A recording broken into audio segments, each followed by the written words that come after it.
Hi friends, എല്ലാവർക്കും one click P S C YouTube ചാനലിലേക്ക് സ്വാഗതം.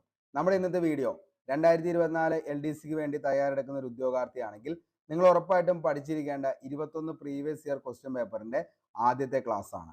അപ്പോൾ ഇതിൻ്റെ അകത്ത് നമ്മൾ ഓരോ ചോദ്യവും ആ ചോദ്യത്തിൻ്റെ 4 ഓപ്ഷനുകളും ഡിസ്ക്രൈബ് ചെയ്താണ് പോകുന്നത്. അതുകൊണ്ട് തന്നെ നിങ്ങൾക്ക് ഇതൊരു റിവിഷനും കൂടി ആയിരിക്കും.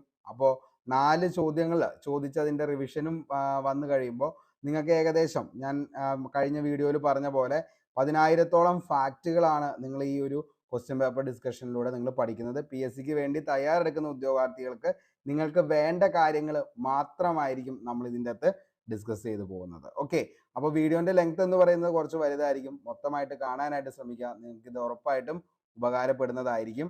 അപ്പോൾ നമുക്ക് നേരെ വീഡിയോയിലേക്ക് പോകാം. ഇത് 052/2024 എന്ന് പറയുന്ന ക്വസ്റ്റ്യൻ പേപ്പർ കോഡാണ്. ഫീമെയിൽ വാർഡൻ ക്ലർക്ക് എന്നീ തസ്തികയിലേക്കാണ് PSC ഈ ഒരു എക്സാം നടത്തിയത്.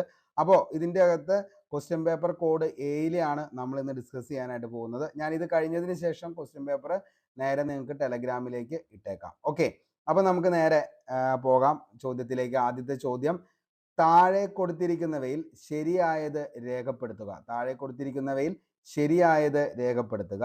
ശ്രീനാരായണ ഗുരു ആത്മോപദേശ ശതകം, ചട്ടമ്പി സ്വാമികള് വേദാധികാര നിരൂപണം, വൈകുണ്ഠസ്വാമികള് പ്രാചീന മലയാളം, വാഗ്ഭടാനന്ദൻ അഭിനവ കേരളം. ഇതിൻ്റെ അകത്ത് ശരിയായത് രേഖപ്പെടുത്തുക എന്നതാണ് ചോദ്യം. സ്റ്റേറ്റ്മെന്റ് ലെവലിലുള്ള ചോദ്യമാണ്, നമുക്കറിയാം. അപ്പോൾ ഓപ്ഷൻ എ നോക്കി, 1, 2, 3 എന്നിവ മാത്രം ശരിയാണ്. ഓപ്ഷൻ ബി എന്ന് പറയുന്നത് 2, 1, 2, 4 എന്നിവ ശരിയാണ്. ഇനി സി എന്ന് പറയുന്നത് 1, 2, 4 എന്നിവ ശരിയാണ്. ഡി എല്ലാം ശരിയാണ് എന്നതാണ് ഇതിൻ്റെ അകത്ത് കൊടുത്തിരിക്കുന്നത്. ഓക്കെ, അങ്ങനെയാണെങ്കിൽ നമ്മുടെ ഇതിൻ്റെ ഉത്തരം എന്ന് പറയുന്നത് ഏതായിരിക്കും? നമുക്ക് നോക്കാം ഓരോന്നും. ശ്രീനാരായണ ഗുരുവിൻ്റെ എന്താണ് രചനയാണ് താഴെ പറയുന്നവർ, അല്ലെങ്കിൽ പുസ്തകമാണ് ആത്മോപദേശ ശതകം എന്ന് പറയുന്നത്. ആ ഒരു പ്രസ്താവന എന്താണ്? ശരിയായിട്ടുള്ള പ്രസ്താവനയാണ്. ശ്രീനാരായണ ഗുരുവിൻ്റെ മറ്റ് പുസ്തകങ്ങൾ ഏതൊക്കെയാണെന്ന് ചോദിച്ചു കഴിഞ്ഞാൽ ദർശനമാല, ദൈവദശകം എന്നൊക്കെ പറയുന്നത് ശ്രീനാരായണ ഗുരുവിൻ്റെ പുസ്തകമാണ്. അതേപോലെ തന്നെ ചട്ടമ്പി സ്വാമികൾ എടുത്തു നോക്കുകയാണെങ്കിൽ വേദാധികാര നിരൂപണം. അതേപോലെ തന്നെ അദ്ദേഹത്തിൻ്റെ ബാക്കി കൃതികളൊക്കെയാണ് ഏതൊക്കെയാണ്? ആദിഭാഷ, അദ്വൈത ചിന്താ പദ്ധതിയൊക്കെ ആരുടെയാ? ചട്ടമ്പി സ്വാമികളുടെയാണ്. അടുത്ത് നോക്കി, വൈകുണ്ഠസ്വാമികളുടെയാണ് ഏത്? ഈ പറയുന്ന പ്രാചീന മലയാളം എന്നതാണ് ഇതിൻ്റെ അകത്ത് കൊടുത്തിരിക്കുന്നത്. അടുത്തത് വാഗ്ഭടാനന്ദന്റെ അഭിനവ കേരളം, ആത്മവിദ്യ കാഹളം, അതേപോലെ യജമാനൻ, ആത്മവിദ്യ, അധ്യാത്മയുദ്ധം, ഇതൊക്കെ ആരുടെയാ? ഈ പറയുന്ന വാഗ്ഭടാനന്ദന്റെയാണ്. ഓക്കെ, അപ്പോൾ ഇതിൻ്റെ അകത്ത് താഴെ കൊടുത്തിരിക്കുന്നവയിൽ ശരിയായത് രേഖപ്പെടുത്തുക. ഓക്കെ, ശരിയായത് ശ്രീനാരായണ ഗുരുവിന്റെ ആത്മോപദേശ ശതകം, അത് ശരിയാണ്. അപ്പോൾ ഒന്നാമത്തെ പ്രസ്താവന ശരിയാണ്. രണ്ടാമത്തെ ചട്ടമ്പി സ്വാമികളുടെ വേദാധികാര നിരൂപണം എന്ന് പറയുന്നത് അതെന്താണ്? ശരിയായിട്ടുള്ള പ്രസ്താവനയാണ്. ഇനി അടുത്ത് നോക്കിയേ, വൈകുണ്ഠസ്വാമികൾ പ്രാചീന മലയാളം, ഇത് ശരിയാണോ? ഇതാണ് നമ്മുടെ തെറ്റായ പ്രസ്താവന എന്ന് പറയുന്നത്. പ്രാചീന മലയാളം എന്ന് പറയുന്നത് ആരുടെയാണ്? പ്രാചീന മലയാളം അത് ചട്ടമ്പി സ്വാമികളുടെ കൃതിയാണ്. എന്തെന്ന് പറയുന്നത്? പ്രാചീന മലയാളം എന്ന് പറയുന്നത്. നമുക്കറിയാം വേദാധികാര നിരൂപണം, അതേപോലെ തന്നെ എന്താണ്? പ്രാചീന മലയാളം, ആദിഭാഷ, അദ്വൈത ചിന്താ പദ്ധതി, ഇതൊക്കെ ആരുടെയാ? ചട്ടമ്പി സ്വാമികളുടെയാണ്. ഓക്കെ, ഇനി നമ്മൾ നോക്കി, വാഗ്ഭടാനന്ദന്റെ ആണ് അഭിനവ കേരളം. അപ്പൊ ഇതെല്ലാം ശരിയാണ്. അപ്പൊ നമ്മുടെ ഉത്തരം എന്ന് പറയുന്നത് ഏതായിരിക്കും? ഓപ്ഷൻ സി ആണ്. 1, 2, 4 എന്നിവയാണ് ശരി എന്ന് പറയുന്നത്. ഓക്കെ, അപ്പോൾ ഓപ്ഷൻ സി ആണ് നമ്മുടെ ഉത്തരമായിട്ട് വരുന്നത്. അപ്പോൾ താഴെ കൊടുത്തിരിക്കുന്നവയിൽ ശരിയായത് രേഖപ്പെടുത്തുക എന്നുള്ളതിൻ്റെ അകത്ത് നമ്മളപ്പോൾ ഓരോന്നിനെ കുറിച്ച് പഠിച്ചിരിക്കണം. ഇപ്പോൾ ശ്രീനാരായണ ഗുരുവിനെ കുറിച്ച് ജസ്റ്റ് കാര്യങ്ങൾ നമുക്കൊന്ന് പറയാം. അതായത് മനുഷ്യത്വമാണ് മനുഷ്യന്റെ ജാതി എന്ന് പ്രഖ്യാപിച്ചുകൊണ്ട് കേരളത്തിലെ ജാതി വ്യവസ്ഥയ്ക്കും ദുരാചാരങ്ങൾക്കുമെതിരെ പ്രവർത്തിച്ച സാമൂഹിക പരിഷ്കർത്താവാണ് ആരെന്ന് പറയുന്നത്? ശ്രീനാരായണ ഗുരു. ജന്മസ്ഥലം നമുക്കറിയാം തിരുവനന്തപുരം ജില്ലയിലെ ചെമ്പഴന്തിയിലാണ് അദ്ദേഹം ജനിക്കുന്നത്. ഒരു പരിഷ്കൃത സമൂഹത്തെ രൂപപ്പെടുത്തുക എന്നതായിരുന്നു ഗുരുവിന്റെ ലക്ഷ്യമെന്ന് പറയുന്നത്. ആലുവയിൽ സർവമത സമ്മേളനം വിളിച്ചു ചേർത്ത സാമൂഹിക പരിഷ്കർത്താവ് ആരാന്ന് ചോദിച്ചു കഴിഞ്ഞാൽ അതും ആര് തന്നെയാ? ശ്രീനാരായണ ഗുരുവാണ്. വാദിക്കുവാനും ജയിക്കാനുമല്ല, അറിയാനും അറിയിക്കാനുമാണ് ഈ സമ്മേളനം എന്ന് പറഞ്ഞത് സർവമത സമ്മേളനത്തിന്റെ കവാടത്തിൽ ഗുരു കുറിച്ച വരികളാണ്. വാദിക്കാനും ജയിക്കാനുമല്ല, അറിയാനും അറിയിക്കാനുമാണ് ഈ സമ്മേളനം എന്ന് പറഞ്ഞത്. ഓക്കെ, ഇനി ഇനി ക്ഷേത്ര നിർമ്മാണമല്ല വിദ്യാലയ നിർമ്മാണമാണ് വേണ്ടത് ജനതയ്ക്ക് എന്ന് പറഞ്ഞത് ആരാന്ന് ചോദിച്ചു കഴിഞ്ഞാൽ അതും ശ്രീനാരായണ ഗുരുവാണ്. ഗുരുവിന്റെ പ്രധാന ക്ഷേത്ര പ്രതിഷ്ഠകളായിരുന്നു അരുവിപ്പുറത്തെ ശിവലിംഗ പ്രതിഷ്ഠ, അതേപോലെ തന്നെ കാരമുക്ക് ക്ഷേത്രത്തിലെ ദീപപ്രതിഷ്ഠ, അതേപോലെ ശിവഗിരിയിലെ ശാരദാ പ്രതിഷ്ഠ എന്നിവയൊക്കെ. അദ്ദേഹത്തിന്റെ ഏറ്റവും ഇമ്പോർട്ടൻ്റ് ആയിട്ടുള്ള കൊട്ടേഷൻ ചോദിച്ചു കഴിഞ്ഞാൽ അതാണ്, ഒരു ജാതി ഒരു മതം ഒരു ദൈവം മനുഷ്യന്, മതമേതായാലും മനുഷ്യൻ നന്നായാൽ മതി, വിദ്യ കൊണ്ട് പ്രബുദ്ധരാവുക, സംഘടന കൊണ്ട് ശക്തരാകുക എന്നൊക്കെ പറഞ്ഞത് ആരാന്ന് ചോദിച്ചു കഴിഞ്ഞാൽ അത് നമ്മുടെ ശ്രീനാരായണ ഗുരുവാണ്. ഓക്കെ, ഇനി ചട്ടമ്പി സ്വാമികളാണെങ്കിലോ 1853 ഓഗസ്റ്റ് 25-നാണ് ചട്ടമ്പി സ്വാമികൾ ജനിക്കുന്നത്. നമുക്കറിയാം എവിടെയാണ് മോസ്റ്റ്ലി PSC ചോദിച്ചേക്കുന്നതാണ് ഈ ഒരു ചോദ്യം. അതായത് തിരുവനന്തപുരം ജില്ലയിലെ കണ്ണൻമൂലയിൽ ജനിച്ച നവോത്ഥാന നായകൻ ആരാണെന്നുള്ളത്. അതാരാണ്? ചട്ടമ്പി സ്വാമികളാണ്. 1853 ഓഗസ്റ്റ് 25. ജന്മസ്ഥലം എവിടെയാണെന്ന് ചോദിച്ചു കഴിഞ്ഞാൽ തിരുവനന്തപുരം ജില്ലയിലെ കണ്ണൻമൂലയിലാണ് അദ്ദേഹം ജനിക്കുന്നത്. യഥാർത്ഥ പേരാണ് അയ്യപ്പൻ എന്ന പേരിലാണ് ആരറിയപ്പെടുന്നത്? ചട്ടമ്പി സ്വാമികൾ അറിയപ്പെടുന്നത്. ഗുരുകുല വിദ്യാഭ്യാസ കാലത്ത് ക്ലാസ് നിയന്ത്രണത്തിന് ചട്ടങ്ങൾ നടപ്പിലാക്കാനുള്ള ചുമതല ഗുരുനാഥൻ അയ്യപ്പനെ ഏൽപ്പിച്ചു. ചട്ടങ്ങൾ നടപ്പിലാക്കാൻ ചുമതലപ്പെടുത്തയാൾ എന്ന അർത്ഥത്തിലായിരുന്നു ചട്ടമ്പി സ്വാമി എന്ന പേര് വന്നത്. അങ്ങനെ അയ്യപ്പൻ പിൽക്കാലത്ത് ചട്ടമ്പി സ്വാമികൾ എന്ന പേരിൽ അറിയപ്പെടാൻ തുടങ്ങി. ഷൺമുഖദാസൻ എന്ന പേര് സ്വീകരിച്ച നവോത്ഥാന നായകൻ ആരാണ് എന്ന് ചോദിച്ചു കഴിഞ്ഞാൽ, അപ്പോൾ ഷൺമുഖദാസൻ എന്ന പേരിൽ അറിയപ്പെടുന്നത് ആരാണ് എന്ന് ചോദിച്ചു കഴിഞ്ഞാൽ ആരാണ്? അത് നമ്മുടെ ചട്ടമ്പി സ്വാമികളാണ്. സമാധി സ്ഥലം ഒത്തിരി തവണ PSC ചോദിച്ചേക്കണെയാണ്.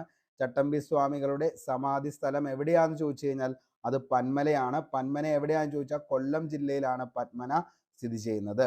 അധസ്ഥിതരോടൊപ്പം മിശ്രഭോജനം നടത്തിയ സാമൂഹ്യ പരിഷ്കർത്താവ്. മോസ്റ്റ്ലി റിപ്പീറ്റഡ് ആയിട്ടുള്ള ഒരു ചോദ്യമാണ്.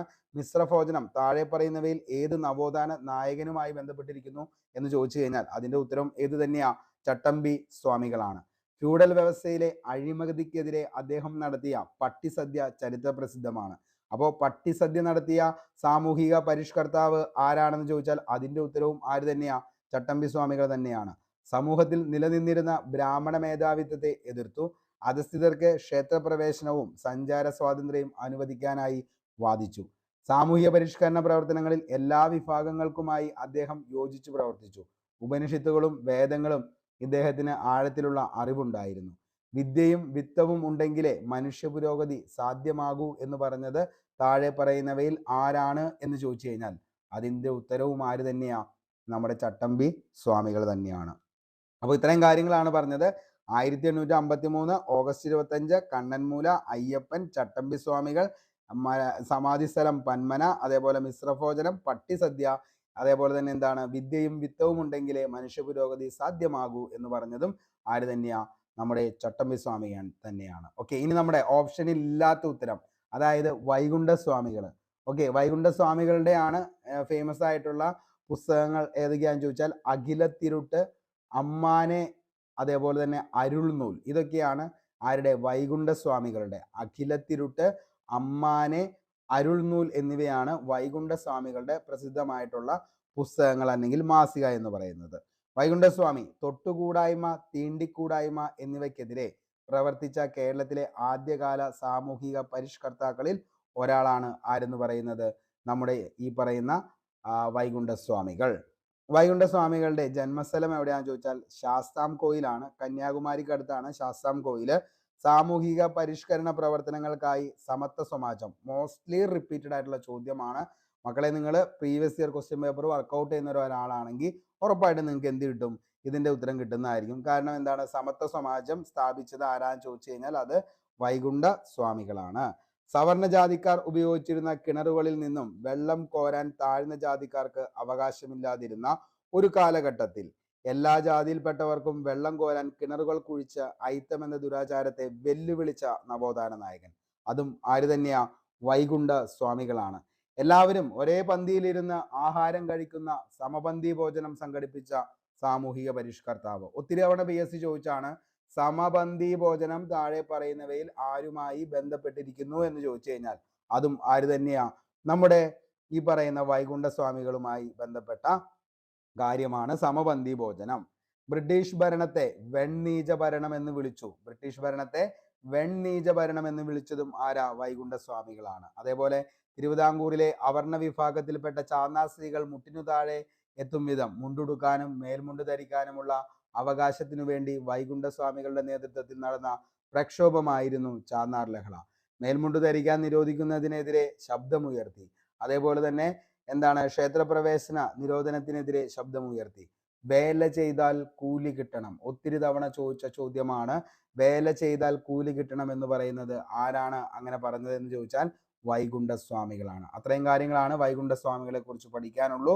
അടുത്തത് വാഗ്ഭടാനന്ദൻ. നമുക്കറിയാം വാഗ്ഭടാനന്ദൻ എന്താണ്? മലബാറിലെ സാമൂഹിക അനാചാരങ്ങൾക്കെതിരെ പ്രവർത്തനങ്ങൾക്ക് നേതൃത്വം നൽകിയവരിൽ പ്രമുഖനായ നവോത്ഥാന നായകനാണ് ആരെന്ന് പറയുന്നത്?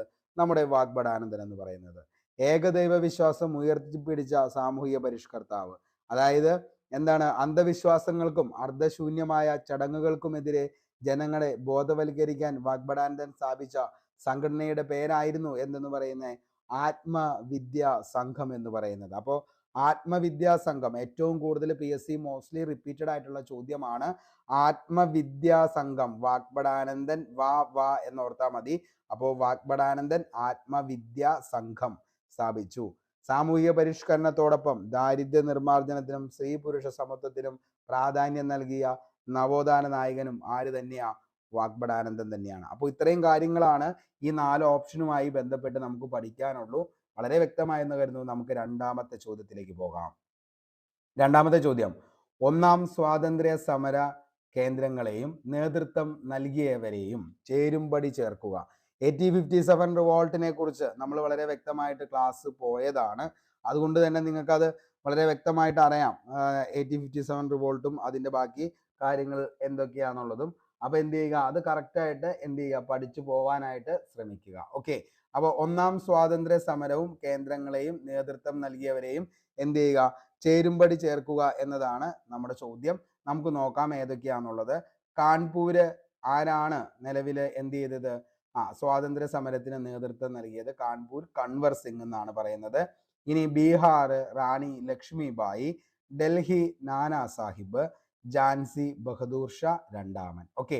ഒന്നാം സ്വാതന്ത്ര്യ സമര കേന്ദ്രങ്ങളെയും നേതൃത്വം നൽകിയവരെയും ചേരുംപടി ചേർക്കുക എന്നതാണ് നമ്മുടെ ചോദ്യം. ഓക്കെ. അപ്പോൾ ഒന്നാം സ്വാതന്ത്ര്യ സമരത്തിലെ എന്താണ് വിപ്ലവത്തിലെ നേതാക്കന്മാരെ കുറിച്ചൊക്കെ നമ്മൾ പഠിച്ചതാണ്. അപ്പോൾ നമുക്ക് നോക്കാം ഏതൊക്കെയാന്നുള്ളത്. കാൺപൂർ ആരാണ് നിലവിലെ നേതൃത്വം നൽകിയത്? കാൺപൂര് നോക്കിയേ, കാൺപൂർ ആരാണ്? അത് കൺവർ സിംഗ് എന്നാണ് പറയുന്നത്. അത് ശരിയാണോ? കൺവർ സിംഗ് ആണോ കാൺപൂര്? ശരിയാണ്. ഈ ഒരു ചേരുംപടി കറക്റ്റ് ആണ്. എന്താണ്?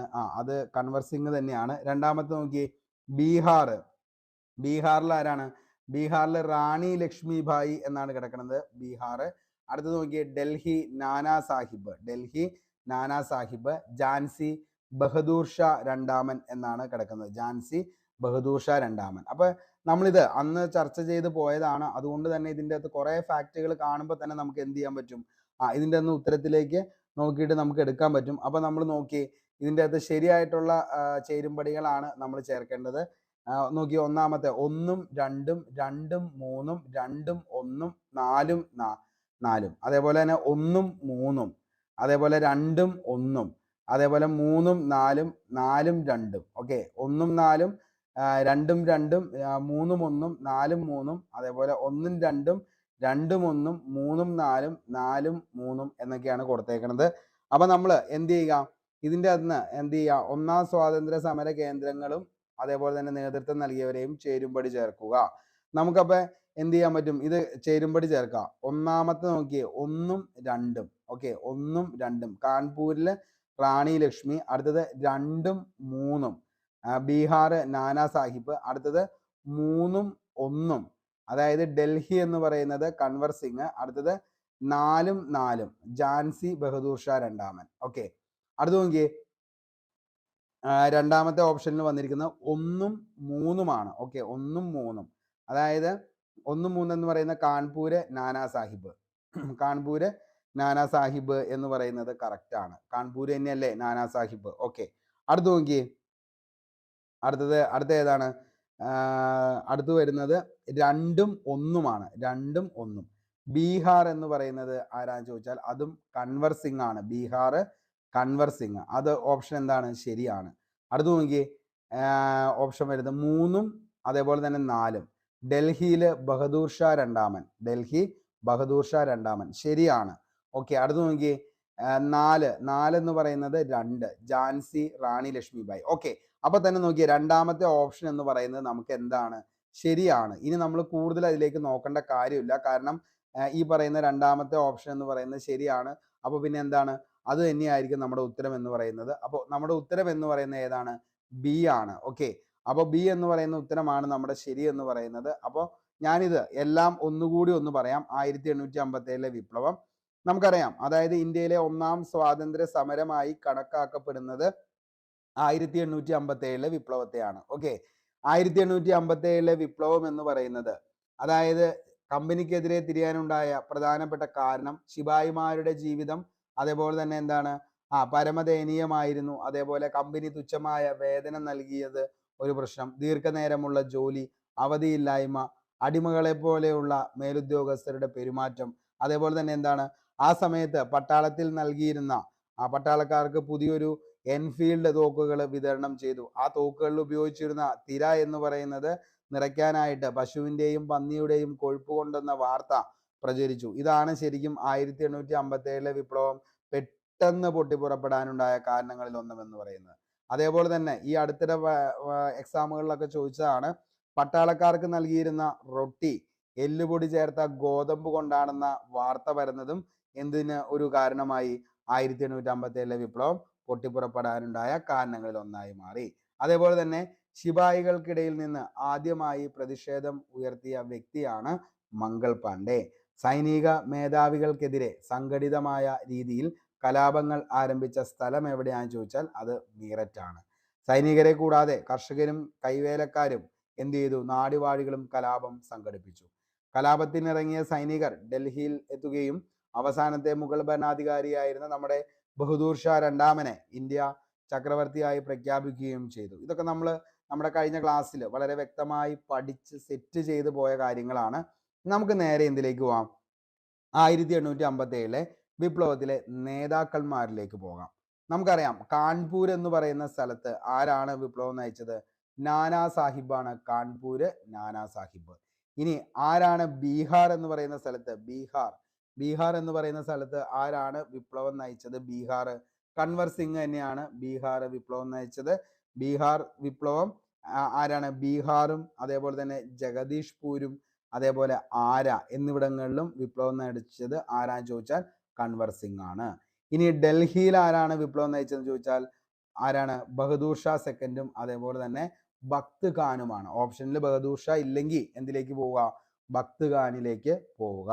ഇനി ആരാണ് ഝാൻസിയിൽ ആരാണ്, റാണി ലക്ഷ്മിബായി ആണ് ഝാൻസിയിൽ വിപ്ലവം നയിച്ചത്. ഓക്കെ, അപ്പോൾ ഇത്രയും കാര്യങ്ങൾ ഒന്ന് ഓർത്തു വച്ചോ, ഇമ്പോർട്ടൻ്റ് ആണ്, ഒത്തിരി തവണ PSC ചോദിച്ചേക്കണ ചോദ്യമാണ്. ഓക്കെ, ഇനി നമുക്ക് കോട്ടയിലാണെങ്കിൽ ജയ്ദാല്, ഹരിയാന റാവു തുലറാം, അസ്സാമിലാണെങ്കിൽ മണിറാം ദത്ത, ബറോട്ട് പർഗാനയിലാണെങ്കിൽ ഷാമഹലാണ്, ലക്നൗ ആഗ്ര ഔദ് അയോധ്യയിലാണെങ്കിൽ ബീഗം ഹസ്രത്ത് മഹലാണ്, ബീഹാർ ജഗദീഷ്പൂർ ആരയില് കൻവർ സിംഗ് ആണ്, ബറേലി റോഹിൽഗഡിലാണെങ്കിൽ ഖാൻ ബഹദൂർ ഖാൻ, മാൻഡസോർ ആണെങ്കിൽ ഫിറോഷയാണ്, മധുരയിലെ ദേവി സിംഗും ഗ്വാളിയാറിലെ റാണി ലക്ഷ്മിബായി താന്തിയ തോപ്പി എന്നിവരാണ്, മീററ്റിലെ കദം സിംഗ്, ഫൈസാബാദ് മൗലവി അഹമ്മദുള്ളയാണ്, ഝാൻസിയിലാണെങ്കിൽ റാണി ലക്ഷ്മിബായി, ഡൽഹിയിലോ ബഹദൂർ ഷാ സെക്കൻഡും അതേപോലെ തന്നെ ബക്ത് ഖാനും, കാൺപൂരിലാണെങ്കിൽ നാനാ സാഹിബ്. അപ്പോൾ ഇത്രയും കാര്യങ്ങൾ എന്ത് ചെയ്യുക, ഓർത്തു വച്ചേക്കുക, ഒരു മാർക്ക് നമുക്ക് അവിടെ വീഴുന്നതായിരിക്കും. ഓക്കെ,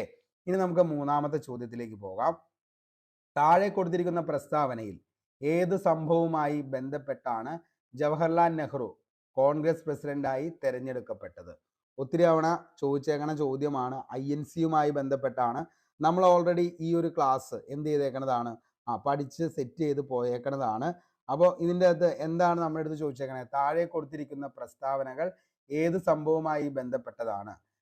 ജവഹർലാൽ നെഹ്റു പ്രസിഡന്റായി തെരഞ്ഞെടുക്കപ്പെട്ടു, അതേപോലെ പൂർണ്ണ സ്വരാജ് പ്രമേയം പാസാക്കി, 1930 ജനുവരി 26 സ്വാതന്ത്ര്യ ദിനമായി കൊണ്ടാടാൻ തീരുമാനിച്ചു. അപ്പോൾ ഈ പ്രസ്താവനകൾ താഴെ പറയുന്നവയിൽ എന്തുമായാണ് ബന്ധപ്പെട്ടത് എന്നുള്ളതാണ് നമ്മുടെ അടുത്ത് ചോദിച്ചേക്കണേ. ഓക്കെ, അപ്പോൾ A എന്ന് പറയുന്നത് കറാച്ചി സമ്മേളനമാണ്, B എന്ന് പറയുന്നത് കൽക്കത്ത സമ്മേളനം, സി ലാഹോർ സമ്മേളനം, ഡി നാഗ്പൂർ സമ്മേളനം. നമുക്കറിയാം PSC എക്സാമുകളിൽ INC എന്ന് പറയുന്ന ഒരു ഘടകം 1885 മുതൽ 1947 വരെയും ഇന്ത്യയിൽ നടന്ന ബ്രിട്ടീഷ് വിരുദ്ധ സമരങ്ങൾക്ക് നേതൃത്വപരമായ പങ്കുവഹിച്ച ദേശീയ സംഘടനയുടെ പേരായിരുന്നു ഇന്ത്യൻ നാഷണൽ കോൺഗ്രസ് എന്ന് പറയുന്നത്. ഈ സംഘടനയുടെ എല്ലാ കാര്യങ്ങളും ഏകദേശം 52ഓളം ഏറ്റവും പ്രധാനപ്പെട്ട സമ്മേളനങ്ങൾ നടന്നു. അതിൻ്റെ അകത്ത് ഏറ്റവും ഇമ്പോർട്ടൻ്റ് ആയിട്ടുള്ള സമ്മേളനങ്ങളാണ് നമ്മൾ ഈ ഓപ്ഷനിൽ കാണുന്നത്. അപ്പോൾ ഇതൊക്കെ നമ്മൾ അന്ന് 52 സമ്മേളനങ്ങൾ ഇമ്പോർട്ടൻ്റ് ആയിട്ടുള്ളത് ചർച്ച ചെയ്തു പോയതാണ്. അപ്പോൾ ഇതിനെക്കുറിച്ചെല്ലാം നിങ്ങൾക്ക് അറിയായിരിക്കും. അപ്പോൾ ഇത് ഏത് സമ്മേളനവുമായി ബന്ധപ്പെട്ടത് ആണ് എന്നാണ് നമ്മുടെ ചോദ്യം എന്ന് പറയുന്നത്. ഏത് സമ്മേളനമാണ് ഇതുമായി ബന്ധപ്പെട്ടിരിക്കുന്നത്? അതായത് ജവഹർലാൽ നെഹ്റു കോൺഗ്രസിന്റെ പ്രസിഡന്റായി തിരഞ്ഞെടുക്കപ്പെട്ടു, പൂർണ്ണ സ്വരാജ് പ്രമേയം പാസാക്കി, 1930 ജനുവരി 26 സ്വാതന്ത്ര്യ ദിനമായി കൊണ്ടാടാൻ തീരുമാനിച്ചു. ഇത് ഓപ്ഷനിൽ നിന്ന് നോക്കുമ്പോൾ ഏതാണ്? ലാഹോർ സമ്മേളനമാണ്. നമുക്കറിയാം ജവഹർലാൽ നെഹ്റുവിന്റെ അധ്യക്ഷതയിൽ 1929 ഡിസംബറിൽ ചേർന്ന കോൺഗ്രസിന്റെ സമ്മേളനം നടന്നത് ലാഹോറാണ്.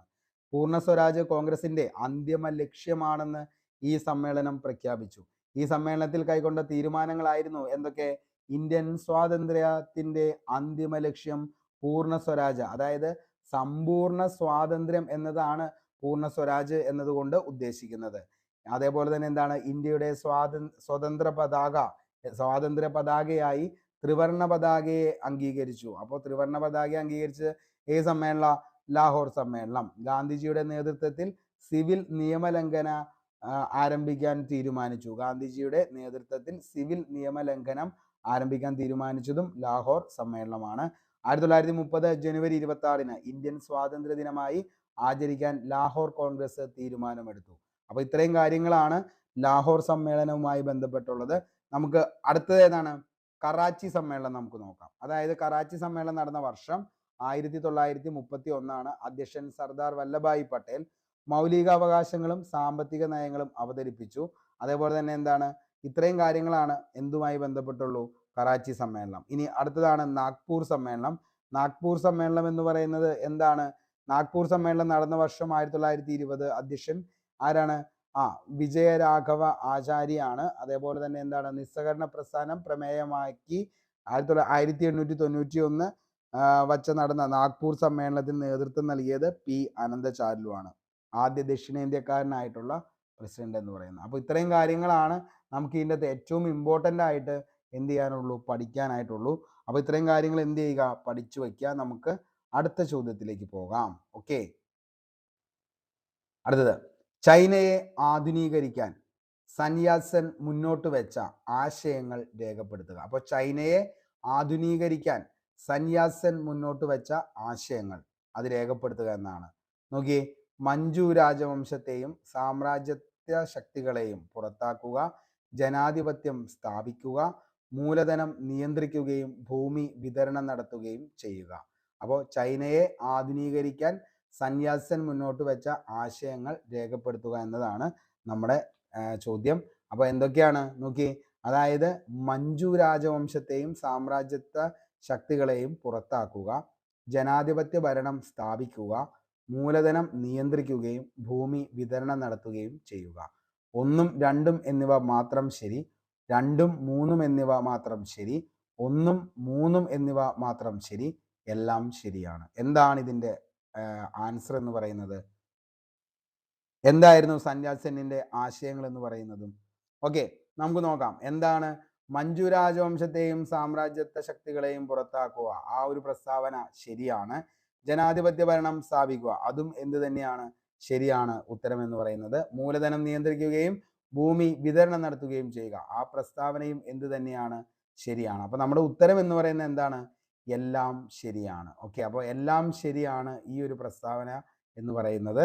അതായത് വിദേശാധിപത്യത്തിനും രാജവാഴ്ചയ്ക്കുമെതിരായി വിപ്ലവങ്ങൾക്ക് 20ാം നൂറ്റാണ്ടിൽ ചൈന സാക്ഷ്യം വഹിച്ചു. അതേപോലെ ലോകത്തിൻ്റെ മറ്റു ഭാഗങ്ങളിൽ നടപ്പിലാക്കിയതിൽ നിന്ന് വ്യത്യസ്തമായ 2 നയങ്ങൾ യൂറോപ്യൻ രാഷ്ട്രങ്ങളും അമേരിക്കയും ഉൾപ്പെടെ കൊളോണിയൽ ശക്തികൾ ചൈനയിൽ സ്വീകരിച്ചു. ഈ നയങ്ങളായിരുന്നു കറുപ്പ് വ്യാപാരവും തുറന്ന വാതിൽ നയവും. അപ്പോൾ PSC ഒത്തിരി തവണ ചോദിച്ചേക്കണ ചോദ്യമാണ്. എന്ത്? കറുപ്പ് വ്യാപാരവും തുറന്ന വാതിൽ നയവും എന്തുമായി ബന്ധപ്പെട്ടിരിക്കുന്നു എന്ന് ചോദിച്ചു കഴിഞ്ഞാൽ എന്തുമായി ബന്ധപ്പെട്ടിരിക്കുന്നു? അത് ചൈനയിലെ വിപ്ലവവുമായി ബന്ധപ്പെട്ടിരിക്കുന്നു. ഓക്കെ, ഇനി അമേരിക്കയ്ക്ക് ചൈനയിൽ ഇടപെടാൻ അവസരം ഒരുക്കുക എന്നതായിരുന്നു ഈ നയത്തിന്റെ ലക്ഷ്യം എന്ന് പറയുന്നത്. ചൈനയുടെ കമ്പോളങ്ങളിൽ എല്ലാ രാജ്യങ്ങൾക്കും തുല്യ അവകാശവും അവസരവും ഉണ്ടെന്നുള്ള അമേരിക്കയുടെ വാദത്തിനു അടിസ്ഥാനമാണ് തുറന്ന വാതിൽ നയം എന്ന് പറയുന്നത്. അപ്പോൾ എന്താണ് തുറന്ന വാതിൽ നയം എന്ന് പറയുന്നത്? അതായത് ചൈനയുടെ കമ്പോളങ്ങളിൽ എല്ലാ രാജ്യങ്ങൾക്കും തുല്യ അവകാശവും അവസരവും ഉണ്ടെന്നുള്ള അമേരിക്കയുടെ വാദത്തിനു അടിസ്ഥാനമാണ് തുറന്ന വാതിൽ നയം. 1911 ഡോക്ടർ സൻ യാറ്റ്-സെന്നിന്റെ നേതൃത്വത്തിൽ മാഞ്ചു രാജവംശത്തിനെതിരായി ചൈനയിൽ വിപ്ലവം നടന്നു. ഇത് ചൈനയിൽ രാജവാഴ്ചയ്ക്ക് അന്ത്യം കുറിക്കുകയാണ് ഉണ്ടായത്. തുടർന്ന് ദക്ഷിണ ചൈനയിൽ സൻ യാറ്റ്-സെന്നിന്റെ നേതൃത്വത്തിൽ റിപ്പബ്ലിക്കൻ ഭരണം സ്ഥാപിച്ചത് കുമിന്താങ് പാർട്ടിയായിരുന്നു. പടിഞ്ഞാറൻ രാഷ്ട്രങ്ങളുമായി സമത്വം വേണമെന്നാവശ്യപ്പെട്ട് സൻ യാറ്റ്-സെൻ ചൈനയുമായി വിദേശികൾ ഒപ്പിട്ട അന്യായമായ ഉടമ്പടികൾ റദ്ദാക്കാൻ തീരുമാനിച്ചു. കൃഷിയുടെയും വ്യവസായത്തിന്റെയും പുരോഗതിക്കാവശ്യമായ നടപടികൾ കുമിന്താങ് റിപ്പബ്ലിക് സ്വീകരിച്ചു. റഷ്യയുടെ സഹായം വിവിധ മേഖലകളിൽ ചൈനയ്ക്ക് ലഭിക്കുകയും 1921 ചൈനീസ് കമ്മ്യൂണിസ്റ്റ് പാർട്ടി രൂപീകൃതമാവുകയും ചെയ്തു. ഇനി സൻ യാറ്റ്-സെന്റെ ആശയങ്ങൾ എന്തൊക്കെയാണെന്ന് ചോദിച്ചാൽ ദേശീയത, ജനാധിപത്യം, സോഷ്യലിസം. ഇതാണ് സൻ യാറ്റ്-സെന്റെ ആശയങ്ങൾ എന്ന് പറയുന്നത്. വെരി വെരി ഇമ്പോർട്ടൻ്റ് ആണ്. എന്താണ് സൻ യാറ്റ്-സെന്നിന്റെ ആശയങ്ങൾ എന്ന് ചോദിച്ചു കഴിഞ്ഞാൽ ദേശീയത, ജനാധിപത്യം, സോഷ്യലിസം. മഞ്ചൂറിയൻ പ്രദേശക്കാരായ മഞ്ചു രാജവംശത്തെയും സാമ്രാജ്യത്വ ശക്തികളെയും പുറത്താക്കുക എന്നതാണ് ദേശീയത. ജനാധിപത്യ ഭരണം സ്ഥാപിക്കുക. സോഷ്യലിസം മൂലധനത്തെ നിയന്ത്രിക്കുകയും ഭൂമി തുല്യമായി വിതരണം നടത്തുകയും ചെയ്യുക എന്നതാണ്.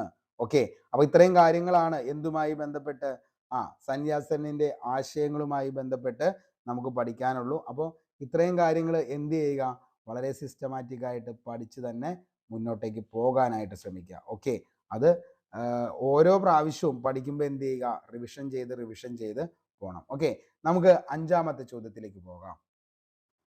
താഴെ കൊടുത്തിരിക്കുന്ന സംഭവങ്ങൾ കാലഗണനക്രമത്തിൽ രേഖപ്പെടുത്തുക. നോക്കിയേ, അമേരിക്കൻ സ്വാതന്ത്ര്യ പ്രഖ്യാപനം, ബോസ്റ്റൺ ടീ പാർട്ടി, പാരീസ് ഉടമ്പടി, 1ാം കോണ്ടിനെന്റൽ കോൺഗ്രസ്. നമുക്ക് വേൾഡ് ഹിസ്റ്ററിയുമായി ബന്ധപ്പെട്ടാണ് കേട്ടോ ഇത് വരുന്നത്. നമ്മളിതിൻ്റെ അകത്ത് Russian revolution, French revolution, American revolution ഒക്കെ ചെയ്തിട്ടുണ്ട്. അതേപോലെ തന്നെ ഇംഗ്ലണ്ടിലെ മഹത്തായ വിപ്ലവം ചെയ്തിട്ടുണ്ട്. ചൈനയിലെ വിപ്ലവം അതേപോലെ തന്നെ 2-3 എണ്ണം മാത്രമേ നമ്മൾ ചെയ്യാത്തേ ഉള്ളൂ. 2 എണ്ണം മാത്രം, ബാക്കിയെല്ലാം എന്താണ് ഹിസ്റ്ററി ബേസ് കംപ്ലീറ്റഡ് ആണ്. ഓക്കെ, അപ്പോൾ താഴെ കൊടുത്തിരിക്കുന്ന സംഭവങ്ങൾ കാലഗണന ക്രമത്തിൽ രേഖപ്പെടുത്തുക. എന്തൊക്കെയാണ്? അമേരിക്കൻ സ്വാതന്ത്ര്യ പ്രഖ്യാപനം, ബോസ്റ്റൺ ടീ പാർട്ടി, പാരീസ് ഉടമ്പടി, 1ാം കോണ്ടിനെന്റൽ കോൺഗ്രസ്. ഓക്കെ, അപ്പോൾ നോക്കിയേ, ഇത് എന്താണ്? താഴെ കൊടുത്തിരിക്കുന്ന സംഭവങ്ങൾ കാലഗണന ക്രമത്തിൽ എന്ത് ചെയ്യുക, രേഖപ്പെടുത്തുക എന്നതാണ് ഇതിൻ്റെ അകത്ത് പറയുന്നത്. ഓക്കെ, അപ്പോൾ അതെന്ത് ചെയ്യുക, നമ്മൾ നോക്കാം ഏതാണ് അതിൻ്റെ ഓപ്ഷൻ അല്ലെങ്കിൽ ഏതാണ് അതിൻ്റെ ഉത്തരമെന്ന് നോക്കാം. 1, 2, 4, 3, അതേപോലെ 3, 2, 4, 1, 2, 4, 1, 3, അതേപോലെ 4, 3, 2, 1 ആണ്. ഓക്കെ, ഏതാണ് അപ്പോൾ ഇതിൻ്റെ ആൻസർ എന്ന് പറയുന്നത്? നോക്കിയേ, അത് നമ്മുടെ ഓപ്ഷൻ എന്ന് പറയുന്നത് ഓപ്ഷൻ സി ആണ് ഇതിൻ്റെ ആൻസർ എന്ന് പറയുന്നത്. 2 ആദ്യത്തെ ബോസ്റ്റൺ ടീ പാർട്ടിയാണ്. ഇനി അടുത്തതോ 4ാമത്തെയാണ് 1ാം കോണ്ടിനെന്റൽ കോൺഗ്രസ്. അടുത്തതോ 1ാമത്തെ അമേരിക്കൻ സ്വാതന്ത്ര്യ പ്രഖ്യാപനം. അടുത്തതോ 3ാമത്തെയാണ് പാരീസ് ഉടമ്പടി എന്ന് പറയുന്നത്. ഓക്കെ, പാരീസ് ഉടമ്പടി. അപ്പോൾ ഇതെന്ത് ചെയ്യുക, ഓരോന്നും നമ്മളെടുത്ത് പഠിക്കാം. അപ്പോൾ പഠിച്ചു കഴിഞ്ഞ് കഴിയുമ്പോൾ നമുക്ക് എന്ത് കിട്ടും, അതുമായി ബന്ധപ്പെട്ട ആൻസറുകൾ കറക്റ്റായിട്ട് കിട്ടുന്നതായിരിക്കും. അപ്പോൾ അതിൻ്റെ എക്സ്പ്ലനേഷൻ നമുക്ക് നോക്കാം. അപ്പോൾ ഏതൊക്കെയാണ്? അമേരിക്കൻ സ്വാതന്ത്ര്യ പ്രഖ്യാപനമാണ് ആദ്യത്തെ വരുന്നത്. അപ്പോൾ അമേരിക്കൻ സ്വാതന്ത്ര്യ പ്രഖ്യാപനം, അതേപോലെ തന്നെ എന്താണ് ഈ പറയുന്ന അടുത്തത് വരുന്നതാണ് എന്തെന്ന് പറയുന്നത് 1ാം കോണ്ടിനെന്റൽ കോൺഗ്രസ്. അതേപോലെ തന്നെ എന്താണ് ബോസ്റ്റൺ ടീ പാർട്ടി, അമേരിക്കൻ സ്വാതന്ത്ര്യ പ്രഖ്യാപനം. അത് കഴിഞ്ഞ് കഴിഞ്ഞാൽ 1ാമത്തെയാണ് അമേരിക്കൻ സ്വാതന്ത്ര്യ പ്രഖ്യാപനം. അത് കഴിഞ്ഞിട്ട് 3ാമത്തെ പാരീസ് ഉടമ്പടി എന്ന് പറയുന്നത്. ഓക്കെ, അമേരിക്കൻ സ്വാതന്ത്ര്യ സമരവുമായി ബന്ധപ്പെട്ടാണ് കോമൺ സെൻസ് എന്ന ലഘുലേഖനം അവതരിപ്പിച്ചത്.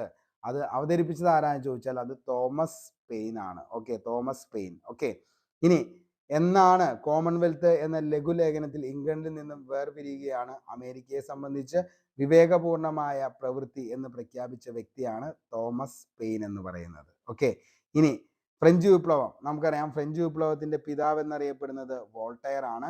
അതേപോലെ തന്നെ എന്താണ് റഷ്യൻ വിപ്ലവം? റഷ്യൻ വിപ്ലവത്തിന്റെ പിതാവ് എന്നറിയപ്പെടുന്നത് ആരാണ്? അതേപോലെ തന്നെ സൈമൺ ബൊളീവർ ലാറ്റിൻ അമേരിക്കൻ വിപ്ലവത്തിന് നേതൃത്വം നൽകിയത് ആരാണ്?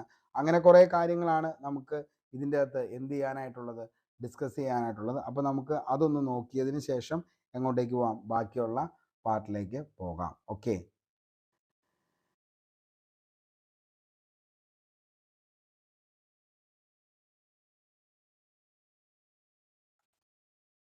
ഓക്കെ. അപ്പോൾ ഇനി നമുക്ക് നോക്കാം അമേരിക്കൻ സ്വാതന്ത്ര്യ സമരം എന്ന് പറയുന്നത്. അപ്പോൾ അമേരിക്കൻ സ്വാതന്ത്ര്യ സമരം എന്ന് പറയുന്നത് ഓക്കെ, അമേരിക്കൻ സ്വാതന്ത്ര്യ സമരം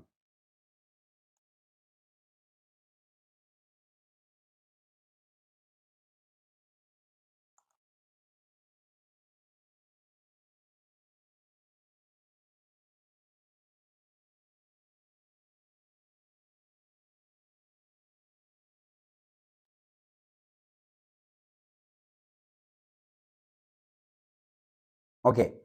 അപ്പോൾ അമേരിക്കൻ സ്വാതന്ത്ര്യ സമരം കാലഗണനക്രമം. ഓക്കെ, 1492 സ്പാനിഷ് ഗവൺമെന്റിന്റെ നാവികനായി ക്രിസ്റ്റഫർ കൊളംബസ് വടക്കേ അമേരിക്കയിലെത്തി.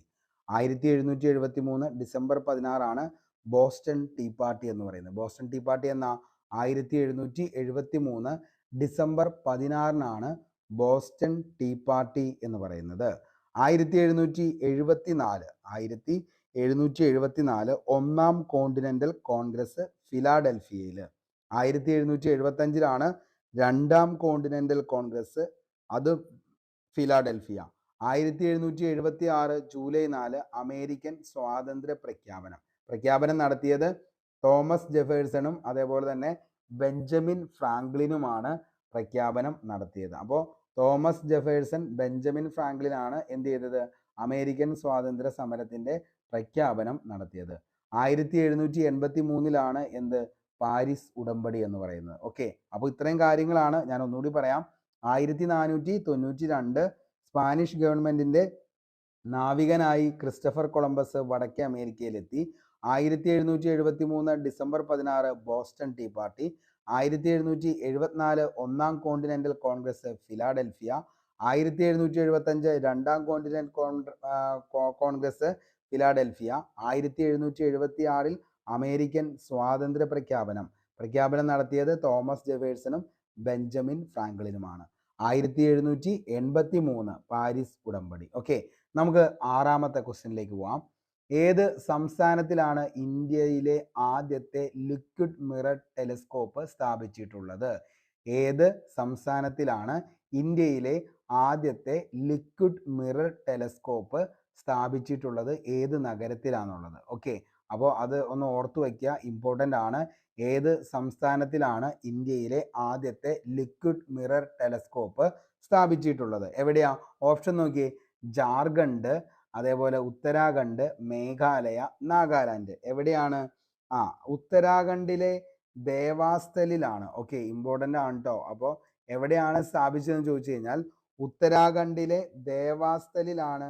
അതായത് നൈനിറ്റാളിലെ ജില്ലയാണ് ദേവാസ്ഥല്. അവിടെയാണ് ഏഷ്യയിലെ ഏറ്റവും വലിയ 4 മീറ്റർ എന്താണ് 4 മീറ്റർ ഇന്റർനാഷണൽ ലിക്വിഡ് മിറർ ടെലിസ്കോപ്പാണ് ജിതേന്ദ്ര സിംഗ് നിലവിൽ ഉദ്ഘാടനം ചെയ്തത്. India, Belgium, Poland, Uzbekistan, Canada എന്നിവിടങ്ങളിൽ നിന്നുള്ള ജ്യോതിശാസ്ത്രജ്ഞരാണ് ഇതിന് പിന്നിൽ. 2450 മീറ്റർ ഉയരത്തിലാണ് ഈ ടെലിസ്കോപ്പ് സ്ഥിതി ചെയ്യുന്നത്. ഡിപ്പാർട്ട്മെന്റ് ഓഫ് സയൻസ് ആൻഡ് ടെക്നോളജിയുടെ കീഴിലുള്ള Aryabhata research institute of observation സയൻസിന്റെ എറൈസ് ദേവസ്ഥൽ ഒബ്സർവേറ്റർ ക്യാമ്പസിലാണ് ഇത് സ്ഥിതി ചെയ്യുന്നത്. എറൈസ് എന്ന ഡയറക്ടർ ആരാന്ന് ചോദിച്ചാൽ ദീപൻകർ ബാനർജി. ഇന്ത്യയിലെ ആദ്യത്തെ ലിക്വിഡ് മിറർ ടെലിസ്കോപ്പ് ഏതാന്ന് ചോദിച്ചാൽ അതാണ് ILMT. ഇന്ത്യയിലെ ആദ്യത്തെ ഒപ്റ്റിക്കൽ സർവേ ടെലിസ്കോപ്പും ഏത് തന്നെയാണ്? ILMT തന്നെയാണ്. ഓക്കെ, അപ്പോൾ ഉത്തരാഖണ്ഡിലെ ദേവാസ്ഥലിലാണ് എന്ത് സ്ഥാപിച്ചിരിക്കുന്നത്? അതായത് ലിക്വിഡ് മിറർ ടെലസ്കോപ്പ്. അപ്പോൾ ഇന്റർനാഷണൽ ലിക്വിഡ് മിറർ ടെലസ്കോപ്പ് ഉദ്ഘാടനം ചെയ്തത് ആരാണ് എന്ന് ചോദിച്ചു കഴിഞ്ഞാൽ അത് ജിതേന്ദ്ര സിംഗ് ആണ്. ജിതേന്ദ്ര സിംഗ്. ഓക്കെ, ഇനി നമുക്ക് അടുത്ത ചോദ്യത്തിലേക്ക് പോകാം. 7ാമത്തെ ചോദ്യം. താഴെ കൊടുത്തിരിക്കുന്നവയിൽ ഭൂമിയിലെ കാലാവസ്ഥയെ സ്വാധീനിക്കുന്ന പ്രധാന വാതകം ഏതാണ് എന്നുള്ളതാണ്. ഓക്കെ, അപ്പോൾ എന്താണ് താഴെ കൊടുത്തിരിക്കുന്നവയിൽ ഭൂമിയിലെ കാലാവസ്ഥയെ സ്വാധീനിക്കുന്ന പ്രധാന വാതകം. നോക്കിയേ, കാർബൺ ഡൈ ഓക്സൈഡ്, അതേപോലെ ഹൈഡ്രജൻ, ഓക്സിജൻ ഇവയൊന്നുമല്ല. ഏതാണ് താഴെ കൊടുത്തിരിക്കുന്നവയിൽ ഭൂമിയിലെ കാലാവസ്ഥയെ സ്വാധീനിക്കുന്ന പ്രധാന വാതകം ഏതാന്ന് ചോദിച്ചു കഴിഞ്ഞാൽ ഏതാണ്? അന്തരീക്ഷ വാതകങ്ങൾ ഏതൊക്കെയാണെന്നുള്ളത് നമ്മൾ പഠിച്ചിരിക്കണം. അപ്പോൾ താഴെ കൊടുത്തിരിക്കുന്നതിൽ ഭൂമിയിലെ കാലാവസ്ഥയെ സ്വാധീനിക്കുന്ന വാതകം ഏതാന്ന് ചോദിച്ചാൽ അതേതാണ്? അത് കാർബൺ ഡൈ ഓക്സൈഡ് ആണ്. ഏതാണ്? Carbon dioxide. നമുക്കറിയാം, പ്രകാശ സംശ്ലേഷണത്തിന് സസ്യങ്ങൾ കാർബൺ ഡൈ ഓക്സൈഡ് ഉപയോഗപ്പെടുത്തുന്നു. ശ്വസന പ്രക്രിയയുമായി മനുഷ്യനും മറ്റു ജന്തുജാലങ്ങളും ഓക്സിജൻ ഉപയോഗിക്കുന്നു. അതേപോലെ തന്നെ നൈട്രജൻ സ്ഥിരീകരണത്തിലൂടെ സസ്യ വളർച്ചയ്ക്കായി നൈട്രജൻ ഉപയോഗിക്കുന്നു. ഓക്കെ, അപ്പോൾ പ്രകാശ സംശ്ലേഷണത്തിന് സസ്യങ്ങൾ കാർബൺ ഡൈ ഓക്സൈഡ് ഉപയോഗിക്കപ്പെടുന്നു. അതേപോലെ തന്നെ അന്തരീക്ഷത്തിലെ പ്രധാന വാതകങ്ങളെ എല്ലാം തന്നെ പ്രത്യക്ഷമായോ പരോക്ഷമായോ ജീവന്റെ നിലനിൽപ്പിന് സഹായമാകുന്നത് ഏതാണെന്ന് ചോദിച്ചാൽ അത് കാർബൺ ഡൈ ഓക്സൈഡ് ആണ്. ശ്വസനക്രിയയ്ക്കായി മനുഷ്യനും മറ്റു ജന്തുജാലങ്ങളും ഓക്സിജൻ ഉപയോഗപ്പെടുത്തുന്നു. ഇനി നൈട്രജൻ സ്ഥിരീകരണത്തിലൂടെ സസ്യ വളർച്ചയ്ക്കായി നൈട്രജൻ ഉപയോഗപ്പെടുത്തുന്നു. ഇനി ഓരോ വാതകങ്ങളും അവയുടെ വ്യാപ്തവും നമുക്ക് നോക്കാം.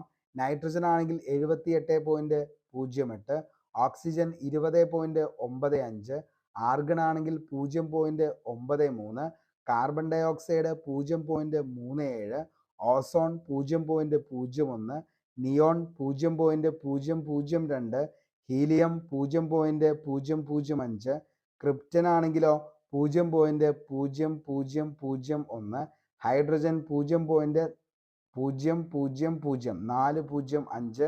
ഇനി നൈനോൺ ആണെങ്കിൽ എത്രയാണെന്ന് ചോദിച്ചാൽ വ്യാപ്തം 0.00009, 4 0 പ്ലസ് 9 ആണ്. ഓക്കെ, ഇനി ഹരിതഗൃഹ പ്രഭാവം, അതായത് അന്തരീക്ഷത്തിൽ അടങ്ങിയിട്ടുള്ള ചില വാതകങ്ങൾക്കും സൗരതാപനത്തെ കടത്തിവിടാനും ഭൗമ വികിരണത്തെ ആഗീകരണം ചെയ്യാനും കഴിവുണ്ട്. Carbon dioxide, methane, ozone തുടങ്ങിയ വാതകങ്ങളും നീരാവിയും ഭൂമിയിൽ നിന്നുയരുന്ന ഭൗമ വികിരണത്തെ ആഗീകരണം ചെയ്ത് ഭൂമിയോടടുത്തുള്ള അന്തരീക്ഷത്തിലെ താപനില കുറയാതെ നിലനിർത്തുന്നു. ഈ പ്രതിഭാസത്തെയാണ് ഹരിതഗൃഹ പ്രഭാവം എന്ന് പറയുന്നത്, അല്ലെങ്കിൽ ഗ്രീൻ ഹൗസ് എഫക്റ്റ്. ഇതിന് കാരണമാകുന്ന വാതകങ്ങളെയാണ് ഹരിതഗൃഹ വാതകങ്ങൾ അല്ലെങ്കിൽ ഗ്രീൻ ഹൗസ് ഗ്യാസസ് എന്ന് നമ്മൾ പറയുന്നത്. അതായത് അന്തരീക്ഷത്തിലെ ഹരിതഗൃഹ പ്രവാഹം ജീവന്റെ നിലനിൽപ്പിന് അനിവാര്യമാണെങ്കിലും ഹരിതഗൃഹവാതങ്ങളിൽ ഉണ്ടാകുന്ന ക്രമാതീതമായ വർധനവ് അന്തരീക്ഷ താപനില വർദ്ധിക്കുന്നതിന് കാരണമാകുന്നു. മേഘാവൃതമായ ദിവസങ്ങളിൽ ചൂട് കൂടുതൽ അനുഭവപ്പെടാനുള്ള കാരണം എന്താണെന്ന് ചോദിച്ചാൽ ഈ ഹരിതഗൃഹ പ്രവാഹം തന്നെയാണ്. ഹരിതഗൃഹ പ്രവാഹങ്ങൾ അന്തരീക്ഷത്തിൽ എത്തിച്ചേരുന്ന വിവിധ മാർഗങ്ങളാണ് അഗ്നിപർവ്വത സ്ഫോടനം, അതേപോലെ തന്നെ ജൈവ വസ്തുക്കളുടെ ജീർണനം, ധാതു ഇന്ധനങ്ങൾ എന്നിവ കത്തിക്കൽ, മരം മുറിക്കൽ എന്നിവയൊക്കെയാണ്. ഓക്കെ, ഇനി വ്യവസായവൽക്കരണം, നഗരവൽക്കരണം തുടങ്ങിയ അതിവേഗത്തിലുള്ള അന്തരീക്ഷ മാറ്റങ്ങൾക്ക് കാരണമാകുന്നത്, അതേപോലെ 20ാം നൂറ്റാണ്ടിൽ ഹരിതഗൃഹവാതകങ്ങളുടെ അളവിലുണ്ടായ ക്രമാതീതമായ വർധനവ് അന്തരീക്ഷത്തിന്റെ ശരാശരി താപനിലയെ 0.4 ഡിഗ്രി സെൽഷ്യസ് വർധനവാണ് ഉണ്ടാക്കിയത്. ഹരിതഗൃഹവാതകങ്ങളിലൂടെ അന്തരീക്ഷ താപനിലയിൽ ഉണ്ടാകുന്ന വർധനവിനെ ആഗോള താപനം അല്ലെങ്കിൽ ഗ്ലോബൽ വാർമിംഗ് എന്ന പേരിലാണ് വിശേഷിക്കപ്പെടുന്നത്. അപ്പോൾ ഗ്ലോബൽ വാർമിംഗ് എന്താണെന്ന് ചോദിച്ചു കഴിഞ്ഞാൽ വ്യവസായവൽക്കരണം, അതേപോലെ തന്നെ നഗരവൽക്കരണത്തിന്റെ ഭാഗമായിട്ട് എന്ത് ചെയ്യാണ് 20ാം നൂറ്റാണ്ടൊക്കെ ആയി കഴിഞ്ഞപ്പോൾ എന്താണ് ഹരിതഗൃഹവാതകങ്ങളുടെ അളവിലുണ്ടായ ക്രമാതീതമായ വർധനവ് അന്തരീക്ഷത്തിന്റെ ശരാശരി താപനിലയുടെ 0.4 ഡിഗ്രി സെൽഷ്യസ് വർധനവാണ് ഉണ്ടാക്കിയത്. അപ്പോൾ അങ്ങനെ ഹരിതഗൃഹവാതകങ്ങൾ അന്തരീക്ഷ താപനിലയിൽ ഉണ്ടാകുന്ന വർധനവിനെയാണ് എന്തെന്ന് വിളിക്കുന്നത്? ആഗോള താപനം അല്ലെങ്കിൽ ഗ്ലോബൽ വാർമിംഗ് എന്ന പേരിൽ അറിയപ്പെടുന്നത്. നമുക്ക് 8ാമത്തെ ചോദ്യത്തിലേക്ക് പോകാം. ഇന്ത്യയിലെ ശൈത്യകാലത്ത് മഴ ലഭിക്കുന്നതിന് കാരണമായ പ്രതിഭാസം ഏതാണ്? ഇന്ത്യയിലെ ശൈത്യകാലത്ത് മഴ ലഭിക്കുന്നതിന് കാരണമായ പ്രതിഭാസം ഏതാണ്? ഓപ്ഷൻ നോക്കിയേ. എല്ലിനോ, പശ്ചിമ അസ്വസ്ഥത, കാൽബൈശാഖി ഇവയൊന്നുമല്ല. നോക്കിയേ, പശ്ചിമ അസ്വസ്ഥത. എന്താണ് ഈ പശ്ചിമ അസ്വസ്ഥത എന്ന് പറയുന്നത്? അതായത് ശൈത്യകാലത്ത് മെഡിറ്ററേനിയൻ കടലിന് മുകളിൽ രൂപം കൊള്ളുന്ന ശക്തമായ ന്യൂനമർദ്ദം ട്രോപ്പോസ്ഫിയറിന് മുകളിലൂടെ, അതായത് നമുക്കറിയാം ട്രോപ്പോപാസിലൂടെ വീശുന്ന അതിശക്തമായ വായു പ്രവാഹങ്ങളായ ജെറ്റ് പ്രവാഹങ്ങളുടെ സഹായത്താൽ കിഴക്കോട്ട് സഞ്ചരിച്ച് പാകിസ്ഥാനിലെ സുലൈമാൻ പർവ്വത നിരകളിലൂടെ ഇന്ത്യയിലെത്തുന്നു. ഇതാണ് പശ്ചിമ അസ്വസ്ഥത അല്ലെങ്കിൽ വെസ്റ്റേൺ ഡിസ്റ്റർബൻസസ് എന്ന് പറയുന്നത്. എന്താണ്? അതായത് മറ്റൊന്നുമല്ല, ശൈത്യകാലത്ത് മെഡിറ്ററേനിയൻ കടലിന് മുകളിൽ രൂപം കൊള്ളുന്ന ശക്തമായ ന്യൂനമർദ്ദം ട്രോപ്പോസ്ഫിയറിന് മുകളിലൂടെ വീശുന്ന അതിശക്തമായ പ്രവാഹങ്ങളായ ജെറ്റ് പ്രവാഹങ്ങളുടെ സഹായത്താൽ കിഴക്കോട്ട് സഞ്ചരിച്ച് പാകിസ്ഥാനിലെ സുലൈമാൻ പർവ്വത ചുരങ്ങളിലൂടെ ഇന്ത്യയിലെത്തുന്നു. ഇതാണ് പശ്ചിമ അസ്വസ്ഥത അല്ലെങ്കിൽ വെസ്റ്റേൺ ഡിസ്റ്റർബൻസസ് എന്ന് പറയുന്നത്. ഈ കാറ്റുകൾ ഹിമാലയ പർവ്വതത്തിന് മുകളിലെത്തുമ്പോൾ വൻ ഹിമപാതത്തിന് കാരണമാകാറുണ്ട്. ഇവ ഉത്തര മഹാസമുദ്രങ്ങളിൽ പ്രത്യേകിച്ച് പഞ്ചാബിൽ ശൈത്യകാല മഴയ്ക്ക് കാരണമാകുന്നത് ഈ വെസ്റ്റേൺ ഡിസ്റ്റർബൻസസ് ആണ്. ഇത് ഗോതമ്പ്, ബാർലി മുതലായ റാബി വിളകൾക്ക് വളരെയേറെ പ്രയോജനകരമാണ്. ശരിക്കും പറഞ്ഞു കഴിഞ്ഞാൽ ഈ പറയുന്ന ഗോതമ്പ്, ബാർലി മുതലായ റാബി വിളകൾക്ക് വളരെയേറെ പ്രയോജനം തരുന്നതാണ് ഈ പറയുന്ന വെസ്റ്റേൺ ഡിസ്റ്റർബൻസസ് എന്ന് പറയുന്നത്. നമുക്ക് അടുത്ത ഓപ്ഷനിലേക്ക് പോവാം. കാൽ ബൈശാഖി. കാൽ ബൈശാഖി എന്ന് പറഞ്ഞാൽ ഉഷ്ണകാലത്ത് പശ്ചിമ ബംഗാളിലും അസമിലും അനുഭവപ്പെടാറുള്ള ഇടിയോടുകൂടിയ ശക്തമായ മഴയാണ് കാൽ ബൈശാഖി എന്ന് പറയുന്നത്. അപ്പോൾ ഉഷ്ണകാലത്ത് പശ്ചിമ ബംഗാളിലും അസമിലും അനുഭവപ്പെടാറുള്ള ഇടിയോടുകൂടിയ ശക്തമായ മഴയാണ് കാൽ ബൈശാഖി. അലറുന്ന കാറ്റ്, ആലിപ്പഴം വീഴ്ചയും ഇതിൻ്റെ സവിശേഷതകളാണ്. അപ്പോൾ അലറുന്ന കാറ്റും അതേപോലെ തന്നെ ആലിപ്പഴത്തിൻ്റെ വീഴ്ച എന്തുമായി ബന്ധപ്പെട്ടിരിക്കുന്നു? കാൽ ബൈശാഖിയുമായി ബന്ധപ്പെട്ടിരിക്കുന്നു. ഓക്കെ, അടുത്തതാണ് എല്ലിനോ. എന്താണ് എല്ലിനോ എന്ന് പറയുന്നത്? 3 വർഷം മുതൽ 7 വർഷം വരെയുള്ള ഇടവേളകളിൽ ക്രിസ്തുമസ് സമയത്ത് പെറുവിൻ്റെ തീരത്തുള്ള പസഫിക് സമുദ്രഭാഗം ക്രമാതീതമായി ചൂടുപിടിക്കുന്നു. ഈ പ്രതിഭാസത്തെ എല്ലിനോ എന്നാണ് വിശേഷിപ്പിക്കുന്നത്. ഓക്കെ, അപ്പോൾ എന്താണ്? 3 വർഷം മുതൽ 7 വർഷം വരെയുള്ള ഇടവേളകളിൽ ക്രിസ്തുമസ് സമയത്താണ് പെറുവിൻ്റെ തീരത്തുള്ള പസഫിക് സമുദ്രഭാഗം ക്രമാതീതമായി എന്തു പിടിക്കുന്നു? ചൂട് പിടിക്കുന്നു. ഈ പ്രതിഭാസത്തെയാണ് നമ്മൾ എന്തെന്ന് വിളിക്കുന്നത്? എല്ലിനോ എന്ന പേരിൽ അറിയപ്പെടുന്നത്. എല്ലിനോ. ഇനി പെറുവിൻ്റെ കാലാവസ്ഥ സ്വാധീനിക്കുകയും ശക്തമായ മഴയ്ക്ക് കടുത്ത വരൾച്ചയ്ക്കോ കാരണമാവുകയും ചെയ്യുന്ന പ്രതിഭാസം. ഈ പ്രതിഭാസം ആദ്യമായി കണ്ടെത്തിയത് മത്സ്യത്തൊഴിലാളികളാണ്. ഓക്കെ, മത്സ്യത്തൊഴിലാളികളാണ് ഈ പ്രതിഭാസം ആദ്യമായിട്ട് കണ്ടെത്തിയത്. ഓക്കെ, അപ്പോൾ ഇതിൻ്റെ ഉത്തരം എന്താ? ഇന്ത്യയിലെ ശൈത്യകാലത്ത് മഴ ലഭിക്കുന്നതിന് കാരണമായ പ്രതിഭാസം ഏതാണെന്ന് ചോദിച്ചു കഴിഞ്ഞാൽ അതാണ് എന്തെന്ന് പറയുന്നത്? പശ്ചിമ അസ്വസ്ഥത, അല്ലെങ്കിൽ അതിന് പറയുന്ന മറ്റൊരു പേരാണ് വെസ്റ്റേൺ ഡിസ്റ്റർബൻസസ്. ഓക്കെ, ഇനി നമുക്ക് 9ാമത്തെ ചോദ്യത്തിലേക്ക് പോവാം. ഓക്കെ, അപ്പോൾ നമ്മുടെ ചോദ്യങ്ങൾ ഇപ്പോൾ നിങ്ങൾ കണ്ടുകൊണ്ടിരിക്കുന്ന ഉദ്യോഗാർത്ഥികൾ ഇതുവരെയും നമ്മുടെ ചാനൽ സബ്സ്ക്രൈബ് ചെയ്യാത്തവരാണെങ്കിൽ ഉടൻ തന്നെ നമ്മുടെ ചാനൽ ഒന്ന് സബ്സ്ക്രൈബ് ചെയ്യുക. അതേപോലെ തന്നെ എന്ത് ചെയ്യുക? നിങ്ങൾക്ക് ഇത് ഇഷ്ടപ്പെടുവാണെങ്കിൽ ഉറപ്പായിട്ടും ലൈക്ക് അടിക്കുക. നിങ്ങളുടെ അഭിപ്രായം അതെന്ത് തന്നെയാണെങ്കിലും താഴെ കമൻറ്റ് ബോക്സിൽ ഒന്ന് രേഖപ്പെടുത്തുക. ഓക്കെ, ഇതിപ്പോൾ നമ്മൾ 10,000 ഫാക്റ്റ് എന്ന് പറഞ്ഞു കഴിഞ്ഞാൽ 10,000 ഫാക്റ്റ് ഒന്നുമല്ല, ഏകദേശം എന്താണ് ഒരു 1,00,000-ഓളം ഫാക്റ്റിലേക്കൊക്കെ ഇപ്പോൾ പോകാൻ സാധ്യതയുണ്ട്. കാരണം നമ്മൾ അത്രയും ഡീപ്പായിട്ട് എന്ത് ചെയ്യുന്നുണ്ട്? ഓരോന്നും എക്സ്പ്ലെയിൻ ചെയ്ത് തന്നെയാണ് പോകുന്നത്. ഓക്കെ, അപ്പോൾ അതുകൊണ്ട് തന്നെ മാക്സിമം നിങ്ങൾ എന്ത് ചെയ്യുക? ഇത് പഠിച്ച് തന്നെ ഇതിൻ്റെ കൂടെ തന്നെ പഠിച്ചു പോകാനായിട്ട് ശ്രമിക്കുക. ഓക്കെ, ഇനി എന്താണ് 9ാമത്തെ ചോദ്യം? ഇന്ത്യയിലെ പെട്രോളിയം ഉൽപ്പാദനത്തെ സംബന്ധിച്ച് ശരിയായ പ്രസ്താവന ഏത്? ഇന്ത്യയിലെ പെട്രോളിയം ഉൽപ്പാദനത്തെ സംബന്ധിച്ച് ശരിയായ പ്രസ്താവന ഏത്? ഏറ്റവും വലിയ എണ്ണപ്പാടമാണ് ജാരിയ, ഏറ്റവും വലിയ എണ്ണപ്പാടമാണ് സുന്ദർഗഡ്, ഏറ്റവും വലിയ എണ്ണപ്പാടമാണ് മുംബൈ ഹൈ. ബിയും സിയും ശരിയാണ്. എന്താണ് ഇന്ത്യയിലെ പെട്രോളിയം ഉൽപ്പാദനത്തെ സംബന്ധിച്ച് ശരിയായ പ്രസ്താവന? എന്താണ്? 9ാമത്തെ ചോദ്യമാണ് നമ്മളിപ്പോൾ പറഞ്ഞുകൊണ്ടിരിക്കുന്നത്. എന്താണ് ശരിയായ പ്രസ്താവന? അതായത് 1ാമത്തെയാണ്. ഏറ്റവും വലിയ എണ്ണപ്പാടം എന്ന് പറയുന്നത് ഏതാണ്? ജാരിയാണ്. അതായത് PSCയുടെ പ്രൊവിഷണൽ ഉത്തര സൂചിക പ്രകാരം ആണിത്. എന്നാൽ ശരിയായിട്ടുള്ള ഉത്തരം നമ്മൾ നോക്കിക്കഴിഞ്ഞാൽ ഏത് തന്നെയാ? മുംബൈ ഹൈ ആണ് ഇന്ത്യയിലെ ഏറ്റവും വലിയ പെട്രോളിയം ഉൽപ്പാദനത്തെ സംബന്ധിച്ച് ശരിയായ പ്രസ്താവനയിൽ ഏറ്റവും വലിയ എണ്ണപ്പാടം മുംബൈ ഹൈ ആണ്. പക്ഷേ PSCയുടെ പ്രൊവിഷണൽ ഉത്തര സൂചിക പ്രകാരം അത് ഏതാണ്? ജാരിയാണ്. ഓക്കെ, അപ്പോൾ നമ്മൾ എന്ത് ചെയ്യുക, ഉത്തരസൂചിക പ്രകാരം എന്ത് ചെയ്യാം, നമ്മൾ PSCയുടെ ഒപ്പം തന്നെ പോകാനായിട്ട് ശ്രമിക്കുക. അത് തന്നെയായിരിക്കും ഏറ്റവും ബെറ്റർ ഓപ്ഷൻ എന്ന് പറയുന്നത്. ഓക്കെ, അപ്പോൾ പെട്രോളിയവും പ്രകൃതിവാതകവും നമുക്ക് പഠിക്കാനുണ്ട്. റോഡ്, റെയിൽ, വ്യോമഗത മേഖലകൾക്ക് മുഖ്യ ഊർജ സ്രോതസ് എന്നറിയപ്പെടുന്നതാണ് നമ്മുടെ പെട്രോളിയം എന്ന് പറയുന്നത്.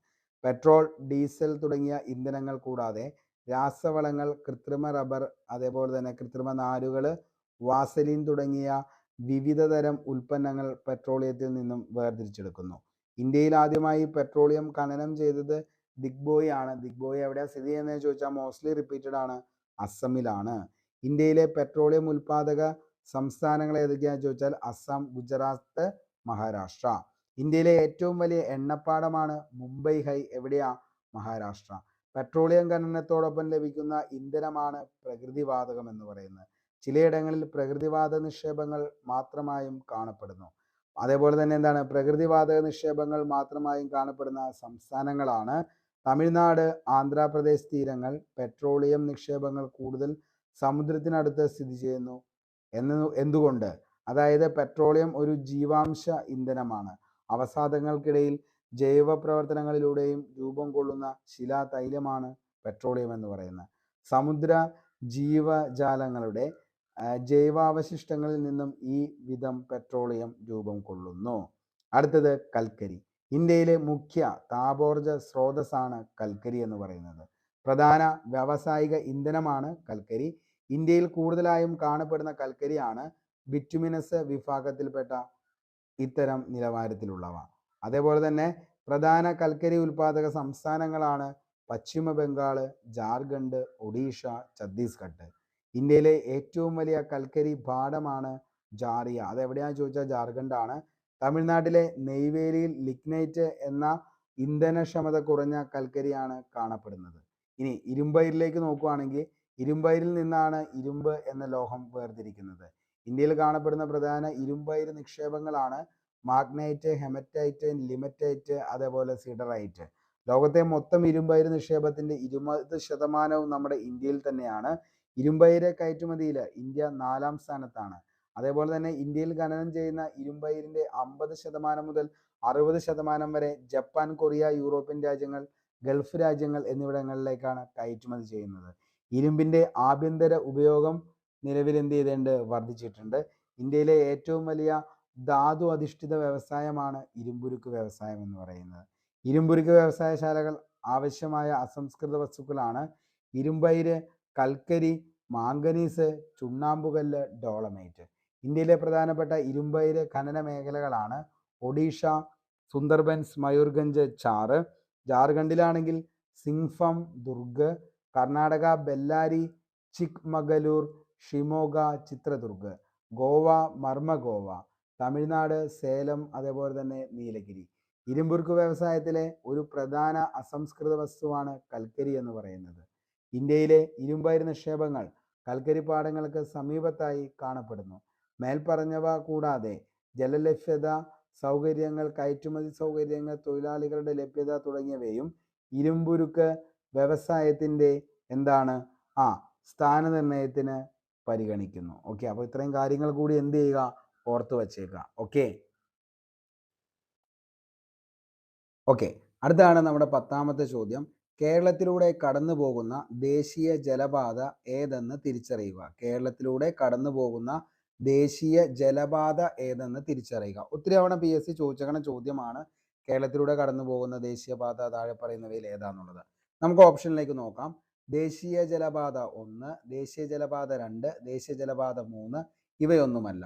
ഓക്കെ, അപ്പോൾ കേരളത്തിലൂടെ കടന്നു പോകുന്ന ദേശീയ ജലപാത ഏതാണ് എന്നുള്ളതാണ് നമ്മുടെ ചോദ്യം. നമുക്കറിയാം, നിലവിൽ വൻതോതിലുള്ള ചരക്കു ഗതാഗതത്തിന് ഏറ്റവും യോജിച്ച ഒരു മാർഗമാണ് എന്തെന്ന് പറയുന്നത്, ഈ പറയുന്ന ജലഗതാഗതം എന്ന് പറയുന്നത്.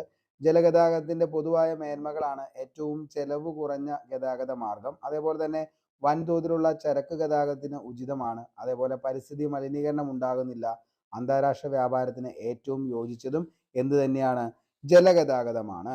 ഓക്കെ, ഇനി ജലഗതാഗതത്തെ പൊതുവെ നമുക്ക് രണ്ടായിട്ട് തരംതിരിക്കാം. ഒന്നാമത് ഉൾനാടൻ ജലഗതാഗതം, സമുദ്ര ജലഗതാഗതം, അതേപോലെ ഉൾനാടൻ ജലഗതാഗതത്തിനായി ഉപയോഗിക്കുന്നവയാണ് നദികൾ, കായലുകൾ, കനാലുകൾ തുടങ്ങിയ ജലാശയങ്ങൾ.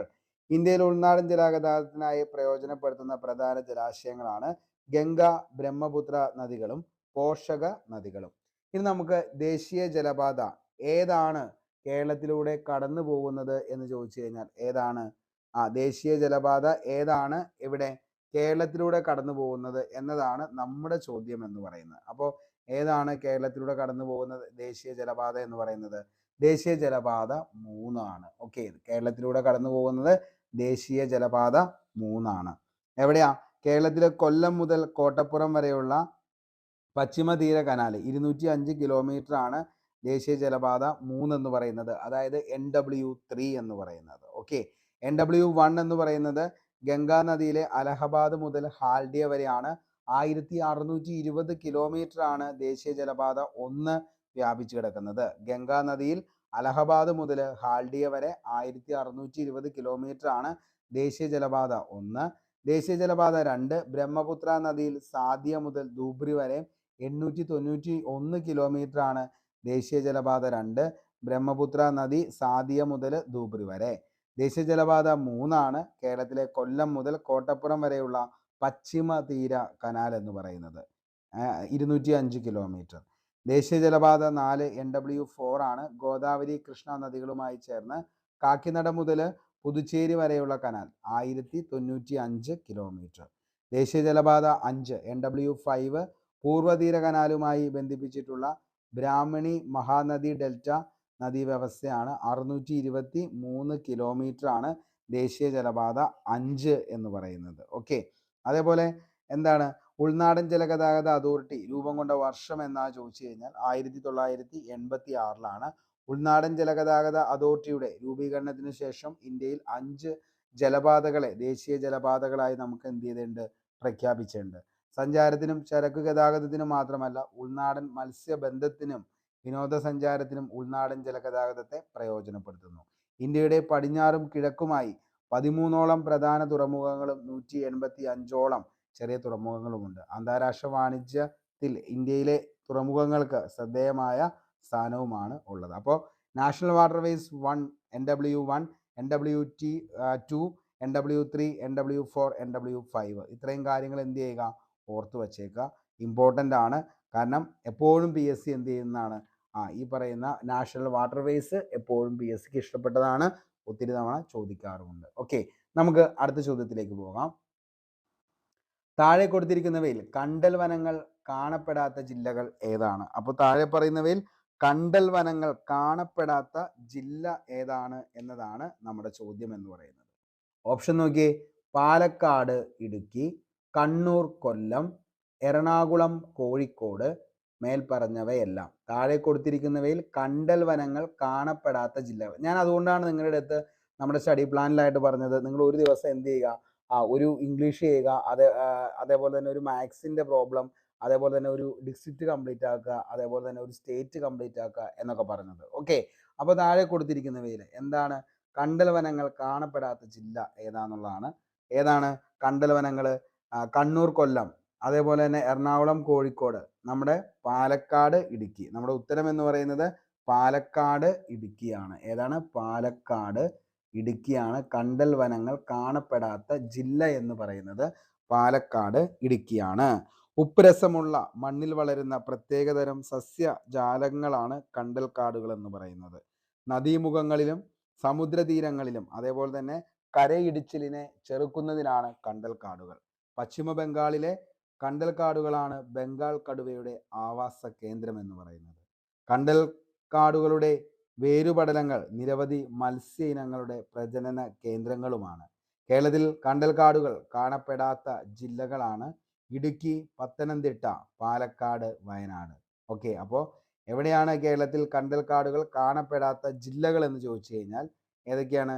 ഇടുക്കി, അതേപോലെ തന്നെ വയനാട്, അതേപോലെ പാലക്കാട്, പത്തനംതിട്ട. ഇവയാണ് കേരളത്തിൽ കണ്ടൽ കാടുകൾ കാണപ്പെടാത്ത ജില്ലകൾ. കണ്ടൽ കാടുകൾ ഏറ്റവും കൂടുതൽ കാണപ്പെടുന്ന കേരളത്തിലെ ജില്ല ഏതാണെന്ന് ചോദിച്ചാൽ അതാണ് ഏതെന്ന് പറയുന്നത് കണ്ണൂരാണ്. കണ്ടൽ വനങ്ങൾ ഏറ്റവും കൂടുതൽ കാണപ്പെടുന്ന ജില്ല എന്ന് പറയുന്നത്. നമുക്കറിയാം കല്ലേൽ, പൊക്കുടൻ, ബാക്കി കാര്യങ്ങളൊക്കെ അപ്പോൾ എന്താണ്, നമ്മൾ ഇതൊക്കെ പഠിച്ചു പോയതാണ്. അടുത്ത ചോദ്യത്തിലേക്ക് പോവാം. 2024 വേൾഡ് ഹാപ്പിനെസ് റിപ്പോർട്ട് പ്രകാരം ലോകത്തിലെ ഏറ്റവും കൂടുതൽ സന്തോഷമുള്ള രാജ്യം ഏതാന്ന് ചോദിച്ചാൽ 2024 വേൾഡ് ഹാപ്പിനെസ് റിപ്പോർട്ട് പ്രകാരം ലോകത്തിലെ ഏറ്റവും കൂടുതൽ സന്തോഷമുള്ള രാജ്യം ഏതാന്ന് ചോദിച്ചു കഴിഞ്ഞാൽ ഒത്തിരി തവണ PSC ഒരു ചോദ്യം ചോദിച്ചാണ് കേട്ടോ. അതായത് ഹാപ്പിനെസ് ഇൻഡെക്സ്, അത് ഏറ്റവും കൂടുതൽ സന്തോഷമുള്ള രാജ്യം ഏതാന്ന് ചോദിച്ചാൽ ഓപ്ഷൻ ഇന്ത്യ, ഫിൻലൻഡ്, ഡെൻമാർക്ക് ഇവയൊന്നുമല്ല. നമുക്ക് ചാടിക്കേറി ഉത്തരത്തിലേക്ക് എത്താം. ഏതാണ്? ഫിൻലൻഡ് ആണ്. ഫിൻലൻഡ്. ഓക്കെ. അപ്പോൾ 2024 വേൾഡ് ഹാപ്പിനെസ് റിപ്പോർട്ട് പ്രകാരം ലോകത്തിൽ ഏറ്റവും കൂടുതൽ സന്തോഷമുള്ള രാജ്യം ഏതാന്ന് ചോദിച്ചാൽ അത് ഫിൻലൻഡ് ആണ്. ഐക്യരാഷ്ട്ര സംഘടന അംഗീകാരം നൽകിയ പുതിയ ഒരു വികസന സൂചികയാണ് മാനവ സന്തോഷ സൂചിക എന്ന് പറയുന്നത്. മാനവ സന്തോഷ സൂചിക വികസിപ്പിച്ച രാജ്യമാണ് ഭൂട്ടാൻ. മാനവ സന്തോഷ സൂചിക കണ്ടുപിടിക്കുന്നതിന് 9 സൂചകങ്ങളാണ് പരിഗണിക്കുന്നത്. 1 ആരോഗ്യം, 2 ജീവിത നിലവാരം, 3 പ്രകൃതിയുടെയും ജൈവ വൈവിധ്യത്തിൻ്റെയും സംരക്ഷണം, സാമൂഹിക ജീവിതവും അയൽപക്ക ബന്ധവും, അഴിമതി രഹിത ഭരണം, സാംസ്കാരിക വൈവിധ്യം, വിദ്യാഭ്യാസം, സമയത്തിൻ്റെ ഫലപ്രദമായ ഉപയോഗം, മാനസികാരോഗ്യം. അങ്ങനെ 2024 മാനവ സന്തോഷ റിപ്പോർട്ട് പ്രകാരം 1ാം സ്ഥാനം നേടിയ രാജ്യമാണ് ഫിൻലൻഡ്. 2ാം സ്ഥാനം എന്ന് പറയുന്നത് ഡെൻമാർക്കാണ്. 3ാം സ്ഥാനം നേടിയത് ആരാന്ന് ചോദിച്ചാൽ അത് ഐസ്ലൻഡ് ആണ്. ഇനി നമ്മുടെ ഇന്ത്യയുടെ സ്ഥാനം എത്രയാണെന്ന് ചോദിച്ചു കഴിഞ്ഞാൽ അത് 126 ആണ്. ഓക്കെ. അപ്പോൾ 126ാമത്തെ സ്ഥാനത്താണ് ആര് നിൽക്കുന്നത്? ഇന്ത്യ നിൽക്കുന്നത്. ഓക്കെ. അപ്പോൾ ഒത്തിരി തവണ PSC ചോദിച്ചേക്കണ ചോദ്യമാണ്. അപ്പോൾ എന്ത് ചെയ്യുക? ഒന്നുകൂടിയും അത് എന്ത് ചെയ്യുക? സെറ്റ് ചെയ്ത് വച്ചേക്കുക. കാരണം എന്താണ്? ഇമ്പോർട്ടൻ്റ് ആണ്. ഓക്കെ. അടുത്ത ചോദ്യത്തിലേക്ക് പോവാം.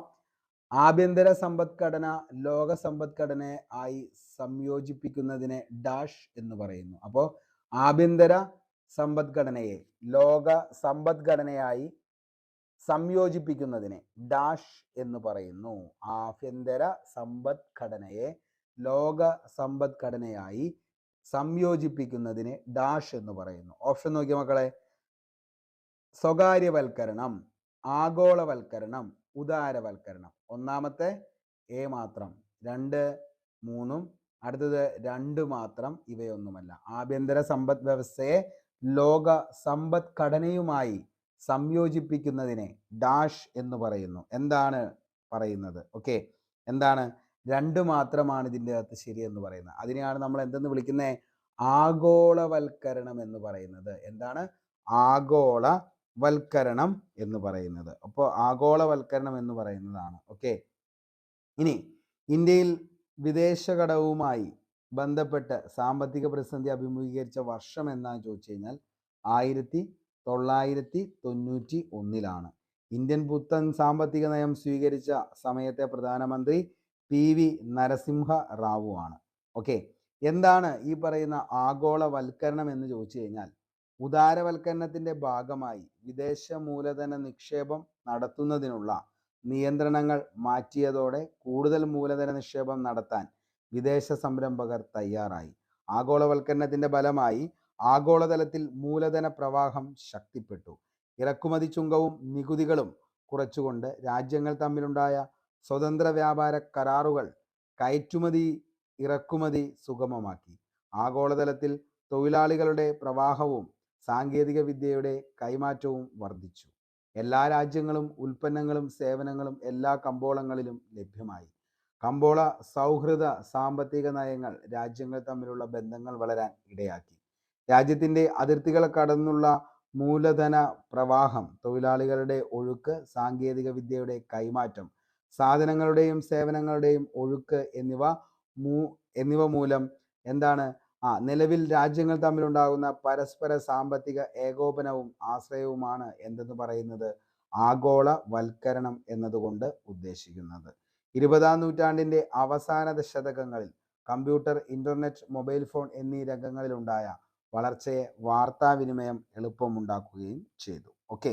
അപ്പോൾ ആഗോളവൽക്കരണം എന്ന് വെച്ച് കഴിഞ്ഞാൽ ഉദാരവൽക്കരണത്തിൻ്റെ ഭാഗമായി വിദേശത്ത് മൂലധന നിക്ഷേപം നടത്തുന്നതിനുള്ള നിയന്ത്രണങ്ങൾ മാറ്റിയതോടെ കൂടുതൽ മൂലധന നിക്ഷേപം നടത്താൻ വിദേശ സംരംഭകർ തയ്യാറായി. ഓക്കെ. അങ്ങനെ ആഗോളതലത്തിൽ മൂലധന പ്രവാഹം ശക്തിപ്പെട്ടു. ഇതിനെയാണ് നമ്മൾ എന്തെന്ന് വിളിക്കുന്നത്? ആഗോളവൽക്കരണം എന്നതുകൊണ്ട് ഉദ്ദേശിക്കുന്നത്. ഓക്കെ, നമുക്ക് അടുത്ത ചോദ്യത്തേക്ക് പോവാം. രണ്ടാം പഞ്ചവത്സര പദ്ധതി ആരുടെ ആശയത്തെ അടിസ്ഥാനമാക്കിയതാണ്? രണ്ടാം പഞ്ചവത്സര പദ്ധതി എന്ന് പറയുന്നത്. പഞ്ചവത്സര പദ്ധതിയുടെ ക്ലാസ് നമ്മൾ ഓൾറെഡി പോയേക്കണതാണ്. അപ്പോൾ നിങ്ങൾ അതിൻ്റെ അകത്ത് പഠിച്ചിട്ടുണ്ടാവും. രണ്ടാം പഞ്ചവത്സര പദ്ധതി ആരുടെ ആശയത്തെ അടിസ്ഥാനമാക്കിയതാണ്? രണ്ടാം പഞ്ചവത്സര പദ്ധതി. ഓപ്ഷൻ നോക്കിയേ: ജവഹർലാൽ നെഹ്റു, PC മഹലനോബിസ്, മുഖർജി, ജോൺ മത്തായി. ആരുടെയാണ്? നമുക്കറിയാം, ഒറ്റയടിക്കാൻ അതിലേക്ക് എത്താൻ പറ്റും. ആരാണ്? PC മഹലനോബിസ്. അപ്പോൾ PC മഹലനോബിസ് ആണ് എന്ത്? PC മഹലനോബിസ് ആണ് രണ്ടാം പഞ്ചവത്സര പദ്ധതിയുടെ എന്ത്? ആശയത്തെ അടിസ്ഥാനമാക്കിയത്. ഓക്കെ, രണ്ടാം പഞ്ചവത്സര പദ്ധതി ആരുടെ ആശയത്തെ അടിസ്ഥാനമാക്കിയതാണ് എന്ന് ചോദിച്ചു കഴിഞ്ഞാൽ അത് PC Mahalanobis. Okay, PC Mahalanobis.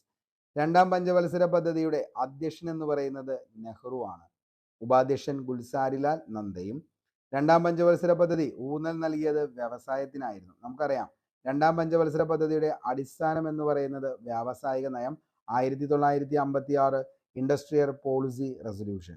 ഇന്ത്യയുടെ സാമ്പത്തിക ഭരണഘടന എന്ന് പറയുന്നത് 1956 വ്യാവസായിക നയപ്രമേയമാണ്.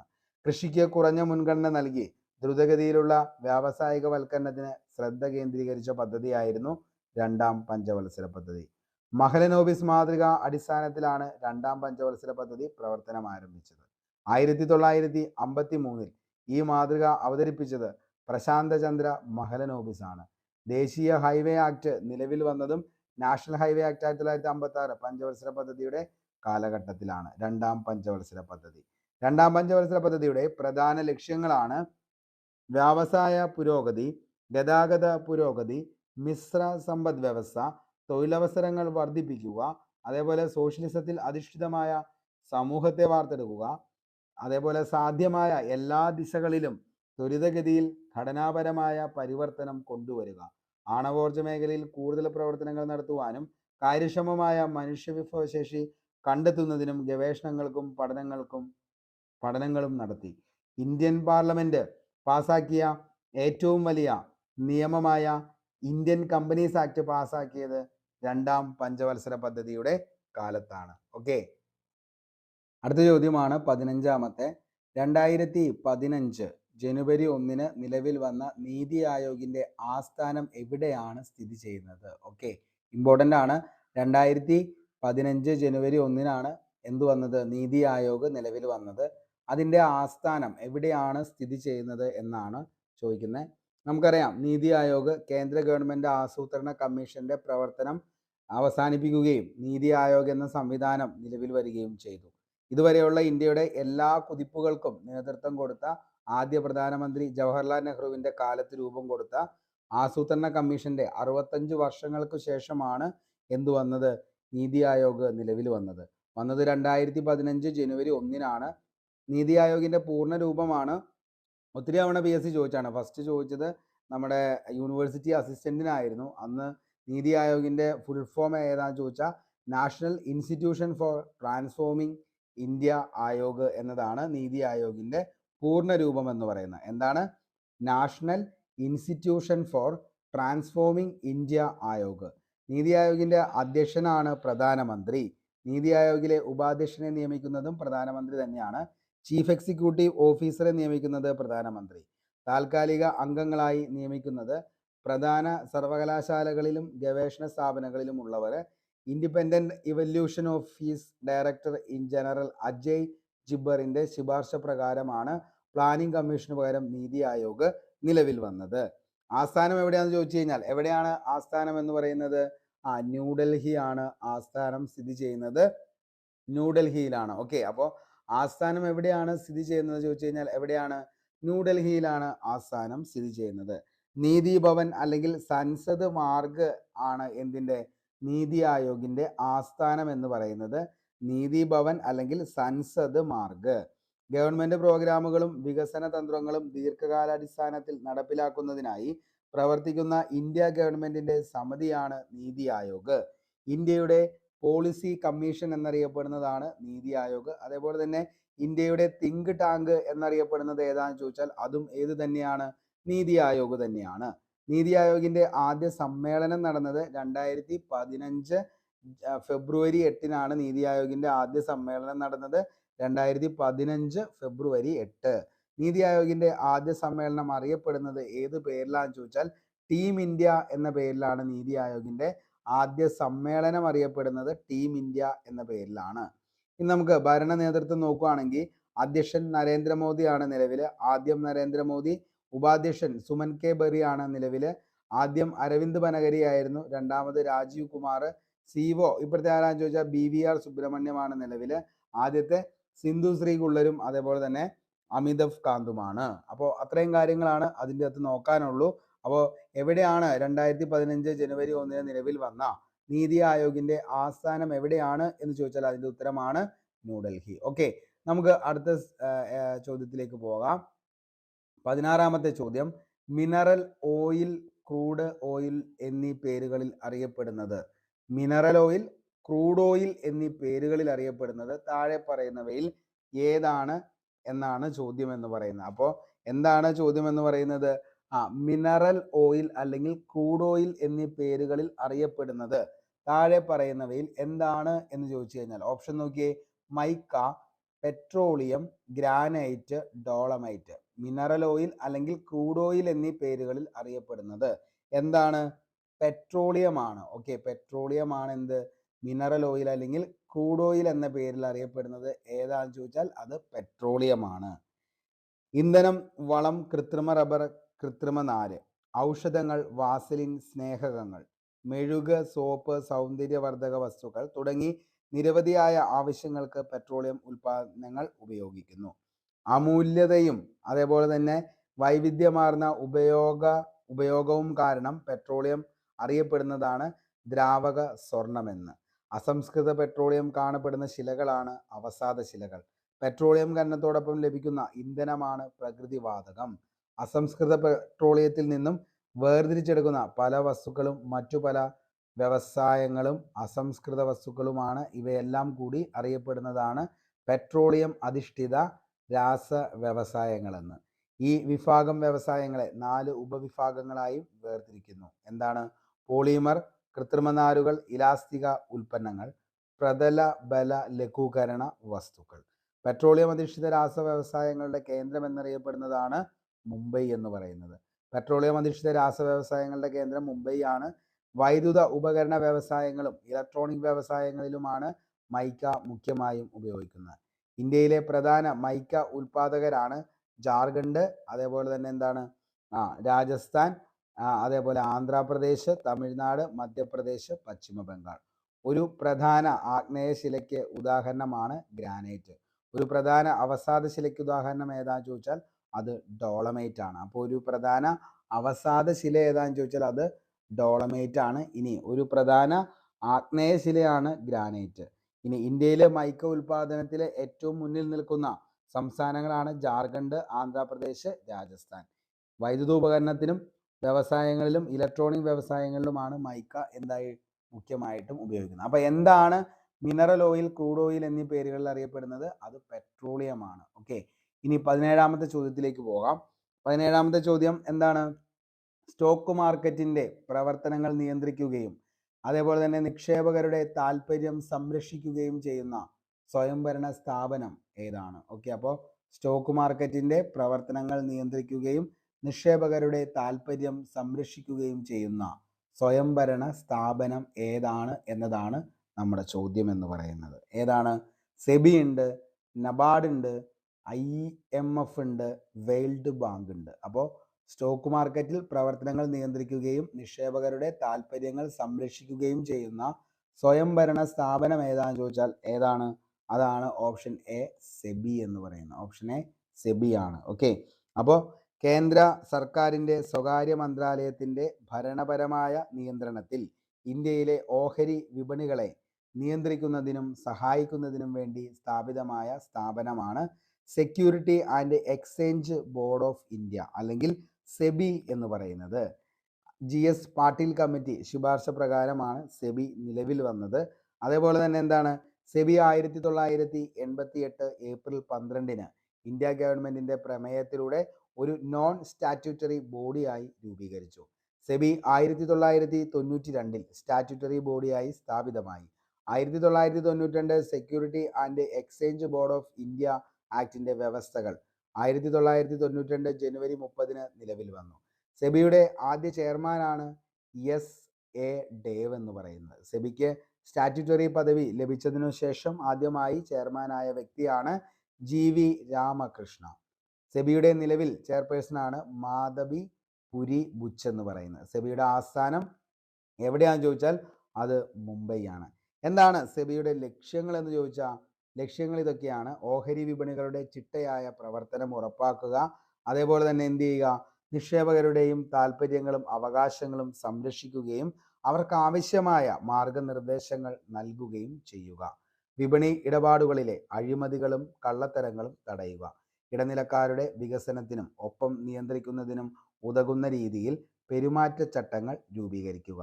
സെബിയുടെ ധർമ്മങ്ങളാണ് കൂട്ടായ നിക്ഷേപ സംരംഭങ്ങൾ, മ്യൂച്വൽ ഫണ്ടുകൾ തുടങ്ങിയ രജിസ്റ്റർ ചെയ്യുക, ഓഹരി വിപണിയിലെ ഇടനിലക്കാർക്ക് ആവശ്യമായ പരിശീലനം നൽകുക, വിപണിയിലെ കൃത്രിമങ്ങളും അനാശാസ്യ പ്രവണതകളും തടയുക, നിയമവിധേയമായ ശീലങ്ങളും പെരുമാറ്റച്ചട്ടങ്ങളും രൂപീകരിക്കുക. ഇതൊക്കെയാണ് സെബിയുടെ ധർമ്മങ്ങൾ എന്ന് നമുക്ക് പറയാനായിട്ട് സാധിക്കും. ഓക്കെ, അപ്പോൾ അതെന്ത് ചെയ്യുക, കറക്റ്റായിട്ട് പഠിച്ചു പോവുക. ഉറപ്പാണ് ചോദിക്കും, കാരണം സെബിയൊക്കെ ചോദിക്കാറുണ്ട് എപ്പോഴും. അപ്പോൾ അത്രത്തോളം എന്താണ് ഇമ്പോർട്ടൻ്റ് ആണ് ഈ ഒരു പാർട്ട് എന്ന് പറയുന്നത്. ഓക്കെ, അപ്പോൾ അതെന്ത് ചെയ്യുക, കറക്റ്റായിട്ട് പഠിച്ച് സെറ്റാക്കി പോവാനായിട്ട് ശ്രമിക്കുക. ഓക്കെ, അപ്പോൾ അങ്ങനെ പഠിച്ചു കഴിഞ്ഞാൽ നമുക്ക് എന്ത് കിട്ടും, നല്ലൊരു റാങ്കിലേക്ക് വരാനായിട്ട് നമുക്ക് പറ്റുന്നതായിരിക്കും. ഓക്കെ, ഇനി നമുക്ക് അടുത്ത് നോക്കാം. എന്താണ് അടുത്ത ചോദ്യം എന്ന് പറയുന്നത്? ഇന്ത്യയിൽ ലോകബാങ്കിന്റെ സാമ്പത്തിക സഹായത്തോടെ നടപ്പിലാക്കി വരുന്ന സ്റ്റാർട്ട് പ്രൊജക്റ്റ് ഏതു മേഖലയുമായി ബന്ധപ്പെട്ടതാണ്? അപ്പോൾ സ്റ്റാർട്ട് പ്രൊജക്റ്റ് എന്ന് പറയുന്നത് ഏത് മേഖലയുമായി ബന്ധപ്പെട്ടതാണ് എന്നതാണ് ചോദിക്കുന്നത്. സ്റ്റാർട്ട് പ്രൊജക്റ്റ് ഏത് മേഖലയുമായി ബന്ധപ്പെട്ടാണ് സ്റ്റാർട്ട് പ്രൊജക്റ്റ് എന്നാണ് നമ്മുടെ ചോദ്യം എന്ന് പറയുന്നത്. അപ്പോൾ ഏത് മേഖലയുമായി ബന്ധപ്പെട്ടതാണ് സ്റ്റാർട്ട് പ്രൊജക്റ്റ് എന്ന് പറയുന്നത്? എത്രാമത്തെ ചോദ്യം? 18ാമത്തെ ചോദ്യമാണ്. സ്റ്റാർട്ട് പ്രൊജക്റ്റ് ഏത് മേഖലയുമായി ബന്ധപ്പെട്ടിരിക്കുന്നു? കോളേജ് വിദ്യാഭ്യാസം, സ്കൂൾ വിദ്യാഭ്യാസം, മെഡിക്കൽ വിദ്യാഭ്യാസം ഇവയൊന്നുമല്ല. അപ്പോൾ ഇതിൽ ഏതാണ് എന്തുമായിട്ട് ബന്ധപ്പെട്ടിരിക്കുന്നത്? ഈ പറയുന്ന സ്റ്റാർട്ട് പ്രൊജക്റ്റുമായി ബന്ധപ്പെട്ടിരിക്കുന്നത് എന്താണ് എന്നുള്ളതാണ് ചോദ്യം. ഏതാണ്? സ്കൂൾ വിദ്യാഭ്യാസമാണ്. ഓക്കെ, അപ്പോൾ സ്കൂൾ വിദ്യാഭ്യാസമാണ് എന്തുമായി?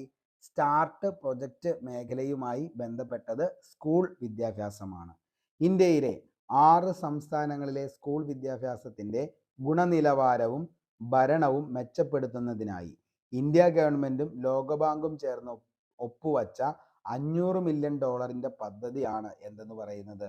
ഈ പറയുന്ന സ്റ്റാർട്ട് പ്രൊജക്റ്റ് എന്ന് പറയുന്നത്. ഓക്കെ, അപ്പോൾ ഇന്ത്യയിലെ 6 സംസ്ഥാനങ്ങളിലെ സ്കൂൾ വിദ്യാഭ്യാസത്തിന്റെ ഗുണനിലവാരവും അതേപോലെ തന്നെ എന്താണ് ഭരണവും മെച്ചപ്പെടുത്തുന്നതിനായി ഇന്ത്യ ഗവൺമെന്റ് ലോകബാങ്കും ചേർന്ന് ഒപ്പുവച്ച $500 മില്യൺ പദ്ധതിയാണ് STARS. Strengthening teaching learning and research for state program STARS. സ്റ്റാർസിനായി തിരഞ്ഞെടുത്ത സംസ്ഥാനങ്ങൾ ഏതൊക്കെയാണെന്ന് ചോദിച്ചു കഴിഞ്ഞാൽ അത് ഹിമാചൽ പ്രദേശ്, കേരളം, മധ്യപ്രദേശ്, മഹാരാഷ്ട്ര, ഒഡീഷ, രാജസ്ഥാൻ. ഇത്രയാണ് എന്തുമായിട്ട് ഈ പറയുന്ന സ്റ്റാർസ് പ്രോജക്റ്റുമായിട്ട് ബന്ധപ്പെട്ട് ഉൾപ്പെടുത്തിയ സംസ്ഥാനങ്ങളാണ് ഹിമാചൽ പ്രദേശ്, കേരളം, മധ്യപ്രദേശ്, മഹാരാഷ്ട്ര, ഒഡീഷ, രാജസ്ഥാൻ. അപ്പോൾ ഈ സംസ്ഥാനങ്ങളിലൊക്കെയാണ് സ്റ്റാർസ്. ഓക്കെ, അപ്പോൾ 6 സംസ്ഥാനങ്ങളാണ് നമ്മൾ പറഞ്ഞത്. ഈ 6 സംസ്ഥാനങ്ങളിലെ സ്കൂൾ വിദ്യാഭ്യാസത്തിന്റെ ഗുണനിലവാരവും അതേപോലെ തന്നെ ഭരണവും മെച്ചപ്പെടുത്തുന്നതിനായിട്ട് ഇന്ത്യ ഗവൺമെന്റും ലോകബാങ്കും ചേർന്ന് ഒപ്പുവച്ച $500 മില്യൺ പദ്ധതി ആയിരുന്നു എന്തെന്ന് പറയുന്നത്? സ്റ്റാർസ്. അപ്പൊ 6 സംസ്ഥാനങ്ങളുടെയാണ് അതിൻ്റെ അകത്ത് എന്ത് ചെയ്തേക്കുന്നത്? ഒപ്പുവെച്ചേക്കുന്നത്. ഓക്കെ, നമുക്ക് അടുത്ത ചോദ്യത്തിലേക്ക് പോകാം. അടുത്ത 5 വർഷത്തിനുള്ളിൽ കേരളത്തിലെ എല്ലാ ഭൂരഹിത ഭവനരഹിതർക്കും സുരക്ഷിതവും മാന്യവുമായ പാർപ്പിട സംവിധാനം ഒരുക്കി നൽകുക എന്നതാണ് ഇതിൻ്റെ ലക്ഷ്യം. ഓക്കെ, അപ്പോൾ അടുത്ത 5 വർഷത്തിനുള്ളിൽ കേരളത്തിലെ എല്ലാ ഭവനരഹിതർക്കും സുരക്ഷിതവും മാന്യവുമായ പാർപ്പിട സംവിധാനം ഒരുക്കി നൽകുക എന്നതാണ് ഇതിൻ്റെ ലക്ഷ്യം. എന്തിൻ്റെ? പഞ്ചവത്സര പദ്ധതി, ലൈഫ് മിഷൻ പദ്ധതി, നീതി ആയോഗ്, അന്ത്യോദയ അന്ന യോജന. നമുക്ക് പെട്ടെന്ന് തന്നെ ഉത്തരത്തിലേക്ക് എത്താൻ പറ്റും. ഓപ്ഷൻ ബി ആണ് നമ്മുടെ ഉത്തരം എന്ന് പറയുന്നത്. ലൈഫ് മിഷൻ പദ്ധതി. അതായത് അടുത്ത 5 വർഷത്തിനുള്ളിൽ കേരളത്തിലെ എല്ലാ ഭൂരഹിത ഭവനരഹിതർക്കും സുരക്ഷിതവും മാന്യവുമായ പാർപ്പിട സംവിധാനം ഒരുക്കി നൽകുക എന്നതാണ് ഈ പദ്ധതിയുടെ ലക്ഷ്യം എന്ന് പറയുന്നത്. ഓക്കെ, നമുക്ക് നോക്കാം എന്താണ് ലൈഫ് മിഷൻ പദ്ധതി. 5 വർഷത്തിനുള്ളിൽ കേരളത്തിലെ എല്ലാ ഭൂരഹിതരായ ഭവനരഹിതർക്കും സ്വന്തമായി തൊഴിൽ ചെയ്ത് ഉപജീവനം നിർവഹിക്കുന്നതിനും സാമൂഹിക പ്രക്രിയകളിൽ മാന്യമായി ഭാഗഭാക്കാക്കുവാനും സാമ്പത്തിക സേവനങ്ങൾ ഉൾപ്പെടെ എല്ലാ സാമൂഹിക ക്ഷേമ പദ്ധതികളുടെയും പ്രയോജനം കേന്ദ്രീകരിക്കാനും ഉതകുന്ന സുരക്ഷിതവും മാന്യവുമായ വീടുകൾ ലഭ്യമാക്കുക എന്ന ഉദ്ദേശത്തോടെ നടപ്പിലാക്കുന്ന പദ്ധതിയാണ് എന്തെന്ന് പറയുന്നത് ലൈഫ് മിഷൻ പദ്ധതി എന്നതുകൊണ്ട് ഉദ്ദേശിക്കുന്നത്. അപ്പോൾ എന്താണ് 5 വർഷത്തിനുള്ളിൽ കേരളത്തിലെ എല്ലാ ഭൂരഹിതരായ ഭവനരഹിതർക്കും സ്വന്തമായി തൊഴിൽ ചെയ്ത് ഉപജീവനം നിർവഹിക്കുന്നതിനും സാമൂഹിക പ്രക്രിയകൾ മാന്യമായി ഭാഗഭാക്കാകാനും സാമ്പത്തിക സേവനങ്ങൾ ഉൾപ്പെടെ എല്ലാ സാമൂഹിക ക്ഷേമ പദ്ധതികളുടെയും പ്രയോജനം കേന്ദ്രീകരിക്കാനും ഉതകുന്ന സുരക്ഷിതവും മാന്യവുമായ വീടുകൾ ലഭ്യമാക്കുക എന്ന ഉദ്ദേശത്തോടെ നടപ്പാക്കുന്ന പദ്ധതി. ഇനി മെച്ചപ്പെട്ട ഭവനത്തോടൊപ്പം തന്നെ ഉപജീവന മാർഗം ശക്തിപ്പെടുത്താൻ ഉതകുന്ന സംവിധാനങ്ങൾ, കുട്ടികളുടെ പഠനത്തിനും പ്രത്യേക പരിശീലനങ്ങൾക്കും സൗകര്യം, സ്വയം തൊഴിൽ പരിശീലനം, വയോജന പരിപാലനം, സാന്ത്വന ചികിത്സ, സമ്പാദ്യം, വായ്പ സൗകര്യങ്ങളും ലഭ്യമാക്കുന്നതിനും സംവിധാനം തുടങ്ങി ജീവിത നിലവാരവും മെച്ചപ്പെടുത്താൻ ഉതകുന്ന സഹായങ്ങളും സേവനങ്ങളും കൂട്ടായി കൊണ്ട് ഈ പദ്ധതി ലഭ്യമാക്കുക. എന്താണ് അന്ത്യോദയ അന്ന യോജന? ഇമ്പോർട്ടൻ്റ് ആണ്. അതായത് ദാരിദ്ര്യരേഖയ്ക്ക് താഴെയുള്ള എല്ലാ പ്രയാസപ്പെടുന്ന കുടുംബങ്ങൾക്ക് പ്രയോജനം നൽകുന്ന ഒരു പദ്ധതിയാണ് അന്ത്യോദയ അന്ന യോജന. അതായത് മാസം 35 കിലോ അരി, 3 രൂപയ്ക്ക് ഗോതമ്പ് ആണെങ്കിൽ 2 രൂപയ്ക്ക്. ഓക്കെ, അപ്പോൾ എന്താണ് മാസം 35 കിലോ അരി 3 രൂപയ്ക്ക് കിട്ടും. അതേപോലെ തന്നെ ഗോതമ്പാണെങ്കിൽ 2 രൂപയ്ക്കായിരിക്കും കിട്ടുന്നത്. ഓക്കെ, അപ്പോൾ മാസം 35 കിലോ അരിയും 3 രൂപയ്ക്ക് കിട്ടും. അതേപോലെ തന്നെ എന്താണ് ഗോതമ്പാണെങ്കിൽ 2 രൂപയ്ക്ക് കിട്ടും. അതാണ് അന്ത്യോദയ അന്ന യോജന പദ്ധതിയുടെ ഗുണഭോക്താക്കൾക്ക് കിട്ടുന്നത്. പഞ്ചവത്സര പദ്ധതിനെ കുറിച്ച് പിന്നെ കൂടുതലൊന്നും പറയേണ്ട കാര്യമില്ല, നമ്മൾ പറഞ്ഞു പോയതാണ്. ഒരു രാഷ്ട്രത്തിന്റെ വിഭവങ്ങൾ എങ്ങനെ വിനിയോഗിക്കണമെന്ന് വിശദമാക്കുന്നതാണ് ഈ പറയുന്ന പഞ്ചവത്സര പദ്ധതി. പഞ്ചവത്സര പദ്ധതി ആരംഭിച്ചത് 1951 കേന്ദ്രീകൃതവും സമഗ്രവുമായ ദേശീയ സാമ്പത്തിക പരിപാടികളാണ് എന്തെന്ന് പറയുന്നത് പഞ്ചവത്സര പദ്ധതികൾ എന്നതുകൊണ്ട് ഉദ്ദേശിക്കുന്നത്. ഓക്കെ, അടുത്ത നമുക്ക് അടുത്ത ചോദ്യത്തിലേക്ക് പോവാം.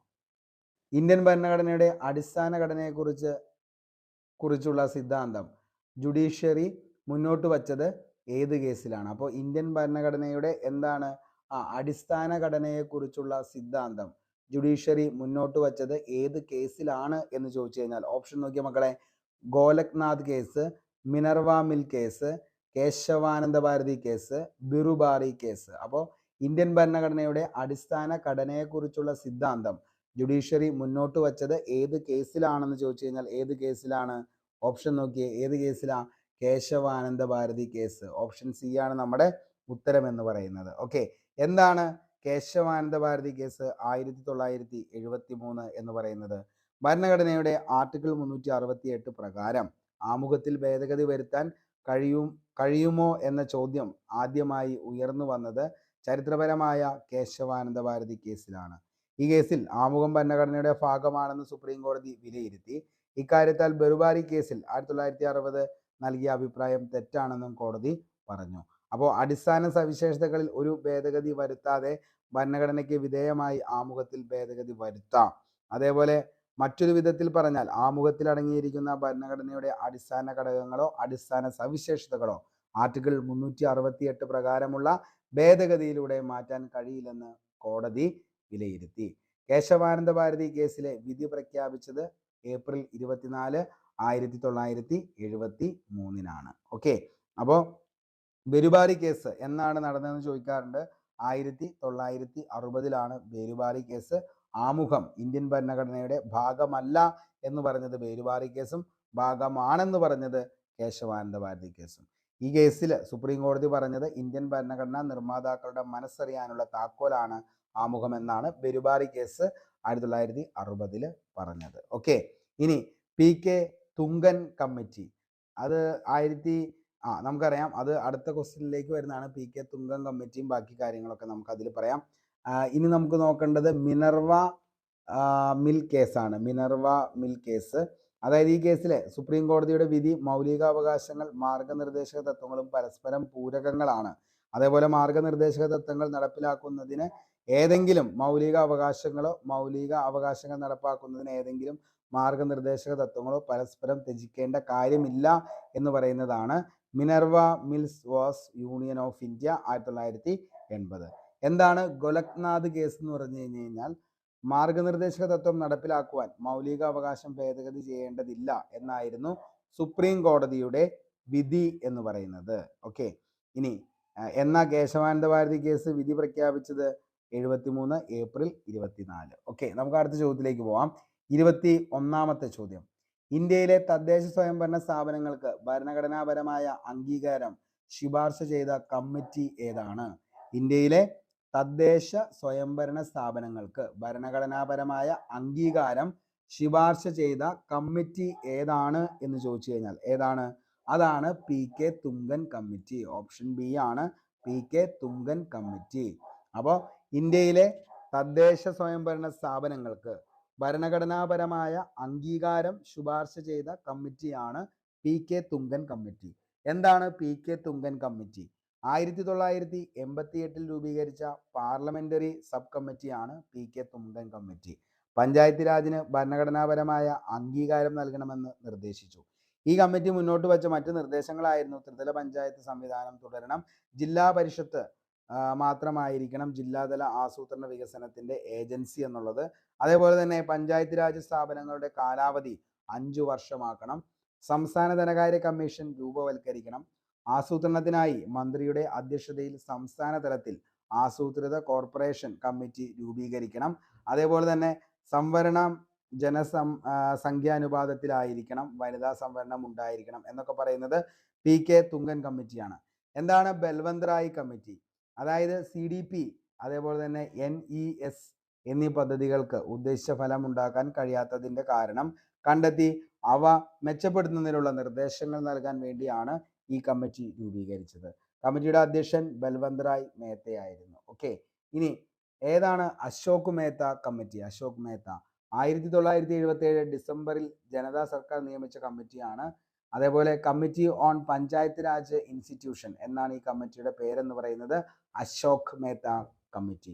ഈ കമ്മിറ്റിയുടെ ചുമതല പഞ്ചായത്ത് രാജ് സംവിധാനത്തിന് കരുത്തു പകരാൻ മാർഗനിർദ്ദേശം നൽകുക എന്നതാണ്. ഈ കമ്മിറ്റിയുടെ ചെയർമാനാണ് അശോക് മേത്ത. കമ്മിറ്റിയിൽ അംഗമായിരുന്ന മലയാളിയാണ് EMS എന്ന് പറയുന്നത്. ഇമ്പോർട്ടൻ്റ് ആണ്, ചോദിക്കാറുണ്ട്, ഓർത്തു വെച്ചോ. ഓക്കെ, ഇനി അടുത്താണ് ഇന്ത്യയിൽ ആരാണ് നിയോജക മണ്ഡലങ്ങളിൽ സംവരണ മണ്ഡലങ്ങൾ തീരുമാനിക്കുന്നതെന്ന് കണ്ടെത്തുക. ഇന്ത്യയിൽ ആരാണ് നിയോജക മണ്ഡലങ്ങളിൽ സംവരണ മണ്ഡലങ്ങൾ തീരുമാനിക്കുന്നതെന്ന് കണ്ടെത്തുക ആരാണ് എന്നുള്ളതാണ്. തിരഞ്ഞെടുപ്പ് കമ്മീഷൻ, ഇന്ത്യൻ പാർലമെന്റ്, അതിർത്തി നിർണായ കമ്മീഷൻ, സംസ്ഥാന തെരഞ്ഞെടുപ്പ് കമ്മീഷൻ. അപ്പോൾ ഇന്ത്യയിൽ ആരാണ് നിയോജക മണ്ഡലങ്ങളിൽ സംവരണ മണ്ഡലങ്ങൾ തീരുമാനിക്കുന്നതെന്ന് കണ്ടെത്തുക എന്ന് ചോദിച്ചു കഴിഞ്ഞാൽ ആരാണ് അങ്ങനെ എന്ത് ചെയ്യുന്നത്, തീരുമാനങ്ങൾ എടുക്കുന്നതെന്ന് കണ്ടെത്തുക എന്ന് ചോദിച്ചു കഴിഞ്ഞാൽ ആരാണ്? അതിർത്തി നിർണയ കമ്മീഷനാണ്. ആരാണ്? അതിർത്തി നിർണയ കമ്മീഷൻ. ഓക്കെ, അതിർത്തി നിർണയ കമ്മീഷൻ. അപ്പോൾ അതിർത്തി നിർണയ കമ്മീഷൻ എന്ന് വെച്ച് കഴിഞ്ഞാൽ ഡിലിമിറ്റേഷൻ, എന്നാൽ ലോകസഭയ്ക്കും നിയമസഭയ്ക്കും വേണ്ടി ഓരോ സംസ്ഥാനത്തെയും പ്രാദേശിക മണ്ഡലങ്ങളുടെ എണ്ണവും അതിരുകളും നിശ്ചയിക്കുന്ന പ്രക്രിയയാണ്. പാർലമെന്റിലെയും സംസ്ഥാന നിയമസഭകളിലെയും പട്ടികജാതി പട്ടികവർഗ സീറ്റുകൾ സംവരണം ചെയ്യുന്നതും ഇതിൽ ഉൾപ്പെടുന്നു. ഓരോ സെൻസസിന് ശേഷവും ലോകസഭയിലെയും സംസ്ഥാന നിയമസഭകളിലെയും സീറ്റുകളുടെ എണ്ണവും പ്രാദേശിക മണ്ഡലങ്ങളായി വിഭജിക്കുന്നതും പുനഃക്രമീകരണമെന്ന് വ്യവസ്ഥ ചെയ്യുന്ന ഭരണഘടനാ അനുച്ഛേദമാണ് അനുച്ഛേദം 82ഉം 170ഉം എന്ന് പറയുന്നത്. പാർലമെന്റിന്റെ നിയമപ്രകാരം രൂപീകരിക്കപ്പെട്ട ഡിലിമിറ്റേഷൻ കമ്മീഷൻ ആണ് ഈ ഡിലിമിറ്റേഷൻ പ്രക്രിയ നടത്തുന്നത്. ഒരു 3 അംഗ കമ്മീഷനാണ് അതിർത്തി നിർണയ കമ്മീഷൻ എന്ന് പറയുന്നത്. ഒരംഗം സുപ്രീം കോടതിയിലെ റിട്ടയർഡ് ജഡ്ജി ആയിരിക്കണം. ഈ അംഗത്തെ കേന്ദ്ര സർക്കാരാണ് നിയമിക്കുന്നത്. അദ്ദേഹമാണ് ഈ കമ്മീഷന്റെ ചെയർമാൻ എന്ന് പറയുന്നത്. 2 എക്സ് ഒഫീഷ്യോ അംഗങ്ങളുണ്ട്. ചീഫ് ഇലക്ഷൻ കമ്മീഷണർ അല്ലെങ്കിൽ അദ്ദേഹം നോമിനേറ്റ് ചെയ്യുന്ന മറ്റൊരു ഇലക്ഷൻ കമ്മീഷണർ. ഏത് സംസ്ഥാനത്താണോ അതിർത്തി നിർണയം നടക്കുന്നത് ആ സംസ്ഥാനത്തെ സ്റ്റേറ്റ് ഇലക്ഷൻ കമ്മീഷണർ. ഓക്കെ, ഇനി സംസ്ഥാന തെരഞ്ഞെടുപ്പ് കമ്മീഷൻ ഇന്ത്യയിൽ തദ്ദേശീയ സ്വയംഭരണ സ്ഥാപനങ്ങളിലേക്കുള്ള തെരഞ്ഞെടുപ്പുകൾ നേതൃത്വം നൽകുന്നത് സംസ്ഥാന തെരഞ്ഞെടുപ്പ് കമ്മീഷനാണ്.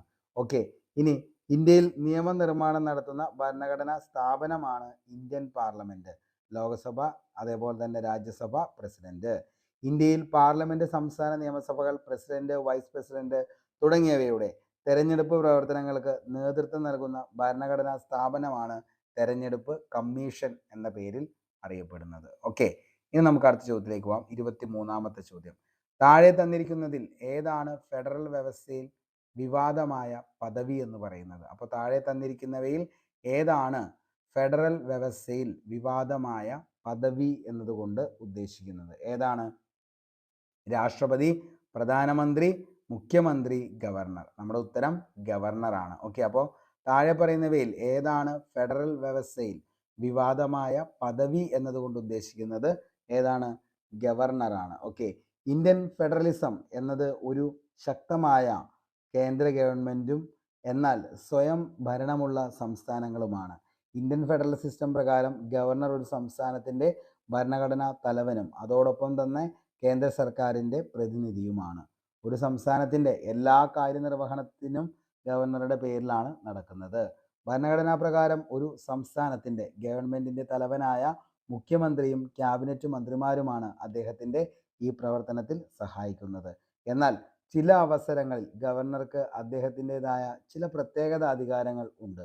അത് അദ്ദേഹത്തിന്റെ ഇഷ്ടാനുസരണം വിനിയോഗിക്കാം.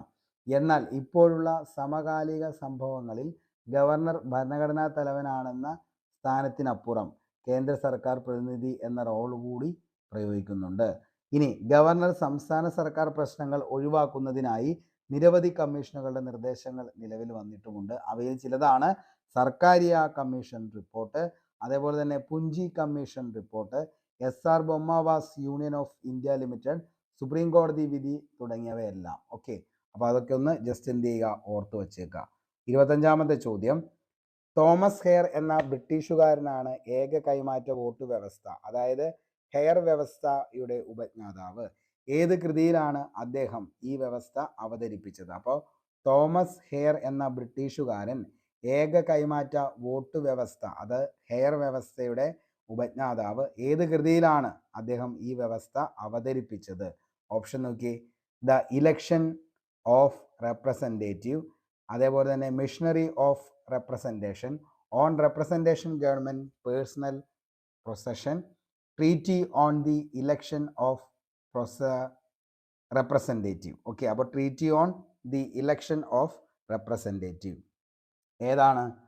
അപ്പോൾ ഇത് ഒത്തിരി തവണ ചോദിച്ചേക്കണ ഒരു ചോദ്യമാണ്. അപ്പോൾ എന്ത് ചെയ്യുക? 24ാമത്തെ ചോദ്യം നമ്മൾ പറഞ്ഞില്ലായിരുന്നു അല്ലേ? ഇന്ത്യയിൽ ഏതെല്ലാം സംസ്ഥാനങ്ങളിലാണ് ദ്വിമണ്ഡല നിയമസഭ അല്ലെങ്കിൽ ദ്വിമണ്ഡല നിയമനിർമ്മാണ സഭ നിലവിലുള്ളത്? ഇന്ത്യയിൽ ഏതെല്ലാം സംസ്ഥാനങ്ങളിലാണ്? ഓക്കെ, അപ്പോൾ ആ ഒരു ചോദ്യം എന്താണ്? ഇന്ത്യയിൽ ഏതെല്ലാം സംസ്ഥാനങ്ങളിലാണ് ദ്വിമണ്ഡല നിയമനിർമ്മാണ സഭ നിലവിലുള്ളത്? 24ാമത്തെ ചോദ്യമാണ്. എവിടെയാണ് നിലവിൽ? ഒരു മിനിറ്റ്. അപ്പോൾ 25ാമത്തെ ചോദ്യം ഒന്നുകൂടി പറയാം. 24ാമത്തെ ചോദ്യം. ഓക്കെ, അപ്പോൾ 24ാമത്തെ ചോദ്യം, ഇന്ത്യയിൽ ഏതെല്ലാം സംസ്ഥാനങ്ങളിലാണ് ദ്വിമണ്ഡല നിയമനിർമ്മാണ സഭ നിലവിലുള്ളത്? ഇന്ത്യയിൽ ഏതെല്ലാം സംസ്ഥാനങ്ങളിലാണ് ദ്വിമണ്ഡല നിയമനിർമ്മാണ സഭ നിലവിലുള്ളത്? എവിടെയൊക്കെയാ? ബീഹാർ, മഹാരാഷ്ട്ര, മധ്യപ്രദേശ്, കർണാടകം, ബീഹാർ, പശ്ചിമ ബംഗാൾ, മഹാരാഷ്ട്ര, മധ്യപ്രദേശ്, കർണാടകം, മഹാരാഷ്ട്ര, കർണാടകം, ബീഹാർ. അപ്പോൾ ഇന്ത്യയിലെ ഏതെല്ലാം സംസ്ഥാനങ്ങളിലാണ് ദ്വിമണ്ഡല നിയമനിർമ്മാണ സഭ നിലവിലുള്ളത്? ഏതെല്ലാം സംസ്ഥാനങ്ങളിലാണ് എന്നാണ് ചോദിക്കുന്നത്. അപ്പോൾ ഏതാണ് 24ാമത്തെ? നമ്മുടെ ഉത്തരം എന്ന് പറയുന്നത് ഡി ആണ്. മഹാരാഷ്ട്ര, കർണാടകം, ബീഹാർ. മഹാരാഷ്ട്ര, കർണാടകം, ബീഹാർ. അതായത് ഗവർണറും നിയമനിർമ്മാണ സഭയും ചേരുന്നതാണ് സംസ്ഥാന നിയമനിർമ്മാണ സഭ എന്ന് പറയുന്നത്. സംസ്ഥാന നിയമനിർമ്മാണ സഭയുടെ ഘടന, കാലാവധി, നടപടിക്രമങ്ങൾ, അധികാരങ്ങൾ തുടങ്ങിയവയെക്കുറിച്ചൊക്കെ പ്രതിപാദിക്കുന്ന ആർട്ടിക്കിളാണ് ആർട്ടിക്കിൾ 168 മുതൽ ആർട്ടിക്കിൾ 212 വരെ. സംസ്ഥാന നിയമനിർമ്മാണ സഭയെക്കുറിച്ച് പ്രതിപാദിക്കുന്ന ഭരണഘടനാ ഭാഗമാണ് ഭാഗം 6 എന്ന് പറയുന്നത്. ഓക്കെ, ഇന്ത്യയിൽ നിലവിൽ വന്ന 22 സംസ്ഥാനങ്ങളിൽ ഏക മണ്ഡലസഭയും 6 സംസ്ഥാനങ്ങളിൽ ദ്വിമണ്ഡല സഭയുമാണ് നിലവിൽ ഉള്ളത്. ഓക്കെ, അപ്പോൾ ഇന്ത്യയിൽ നിലവിലുള്ള 22 സംസ്ഥാനങ്ങളിൽ ഏകമണ്ഡല സഭയും 6 സംസ്ഥാനങ്ങളിലാണ് ദ്വിമണ്ഡല സഭയും ഉള്ളത്. ഇനി ദ്വിമണ്ഡല സഭ എന്നാൽ ലെജിസ്ലേറ്റീവ് അസംബ്ലി, അതായത് നിയമസഭ, ലെജിസ്ലേറ്റീവ് കൗൺസിൽ, നിയമസമിതി ചേർന്നതാണ്. ദ്വിമണ്ഡല സഭകൾ ഉള്ള സംസ്ഥാനങ്ങൾ ഏതൊക്കെയാണെന്ന് ചോദിച്ചു കഴിഞ്ഞാൽ, ഏതൊക്കെയാണ് ദ്വിമണ്ഡല സഭയുള്ള സംസ്ഥാനങ്ങൾ? ബീഹാർ, കർണാടക, ഉത്തർപ്രദേശ്, ആന്ധ്രാപ്രദേശ്, മഹാരാഷ്ട്ര. ഇവയാണ് ദ്വിമണ്ഡല സഭകളുള്ള സംസ്ഥാനങ്ങൾ എന്ന് പറയുന്നത്. ബന്ധപ്പെട്ട സംസ്ഥാനത്തിൻ്റെ നിയമനിർമ്മാണ സഭ ഒരു പ്രമേയം പാസ്സാക്കുകയാണെങ്കിൽ പാർലമെന്റിന് ഒരു നിയമസമിതി നിർത്തലാക്കാനോ സൃഷ്ടിക്കുവാനോ സാധിക്കും. അത്തരം പ്രമേയം സംസ്ഥാന നിയമസഭ പ്രത്യേക ഭൂരിപക്ഷത്തോടെ പാസ്സാക്കുകയും വേണം. ഓക്കെ, അപ്പോൾ അതൊന്ന് ജസ്റ്റ് ഒന്ന് ഓർത്തു വെച്ചോ. അടുത്താണ് തോമസ് ഹെയർ എന്ന ബ്രിട്ടീഷുകാരനാണ് ഏക കൈമാറ്റ വോട്ട് വ്യവസ്ഥ, ഹെയർ വ്യവസ്ഥയുടെ ഉപജ്ഞാതാവ്. ഏത് കൃതിയിലാണ് അദ്ദേഹം ഈ വ്യവസ്ഥ അവതരിപ്പിച്ചത്? ഏത് കൃതിയിലാണ് അവതരിപ്പിച്ചത് അദ്ദേഹം? The election of representation. The election of representation, option A ആണ് നമ്മുടെ ഉത്തരം എന്ന് പറയുന്നത്. The election of representatives, election of representatives എന്ന കൃതിയിലാണ്. ഓക്കെ, ബ്രിട്ടീഷ് അഭിഭാഷകനാണ് തോമസ് ഹെയർ എന്ന് പറയുന്നത്. ഏകമാറ്റ വോട്ട് വ്യവസ്ഥ, single transferable vote system, hair system അവതരിപ്പിച്ച വ്യക്തിയാണ് തോമസ് ഹെയർ എന്ന് പറയുന്നത്. ഹെയർ സിസ്റ്റം ആനുപാതിക പ്രാതിനിധ്യ തിരഞ്ഞെടുപ്പ് സമ്പ്രദായം ഉപയോഗിച്ച് സ്ഥാനാർത്ഥികളെ തിരഞ്ഞെടുക്കുന്ന രീതിക്ക് പറയുന്നതാണ് എന്തെന്ന് പറയുന്നത്? ഈ പറയുന്ന സിംഗിൾ ട്രാൻസ്ഫറബിൾ വോട്ടിംഗ് സിസ്റ്റം അല്ലെങ്കിൽ ഹെയർ സിസ്റ്റം എന്ന് പറയുന്നത്. ഇന്ത്യയിൽ ഈ സമ്പ്രദായം പൊതു തിരഞ്ഞെടുപ്പിൽ പിന്തുടരണമെന്നില്ല, പക്ഷേ രാഷ്ട്രപതി തിരഞ്ഞെടുപ്പിൽ ഉപയോഗിക്കുന്നു. 1887 ബ്രിട്ടനിൽ നടന്ന പൊതു തെരഞ്ഞെടുപ്പിനെ തുടർന്നാണ് കൺസർവേറ്റീവ് അഭിഭാഷകനായ sir Thomas Hare machinery of representation പ്രസിദ്ധീകരിച്ചത്. ഓക്കെ, അതേപോലെ തന്നെ 1857 1873 കാലയളവിൽ തോമസ് ഹെയർ പ്രസിദ്ധീകരിച്ച അദ്ദേഹത്തിൻ്റെ പ്രസിദ്ധീകരണമാണ് the election of representative, parliamentary and municipal.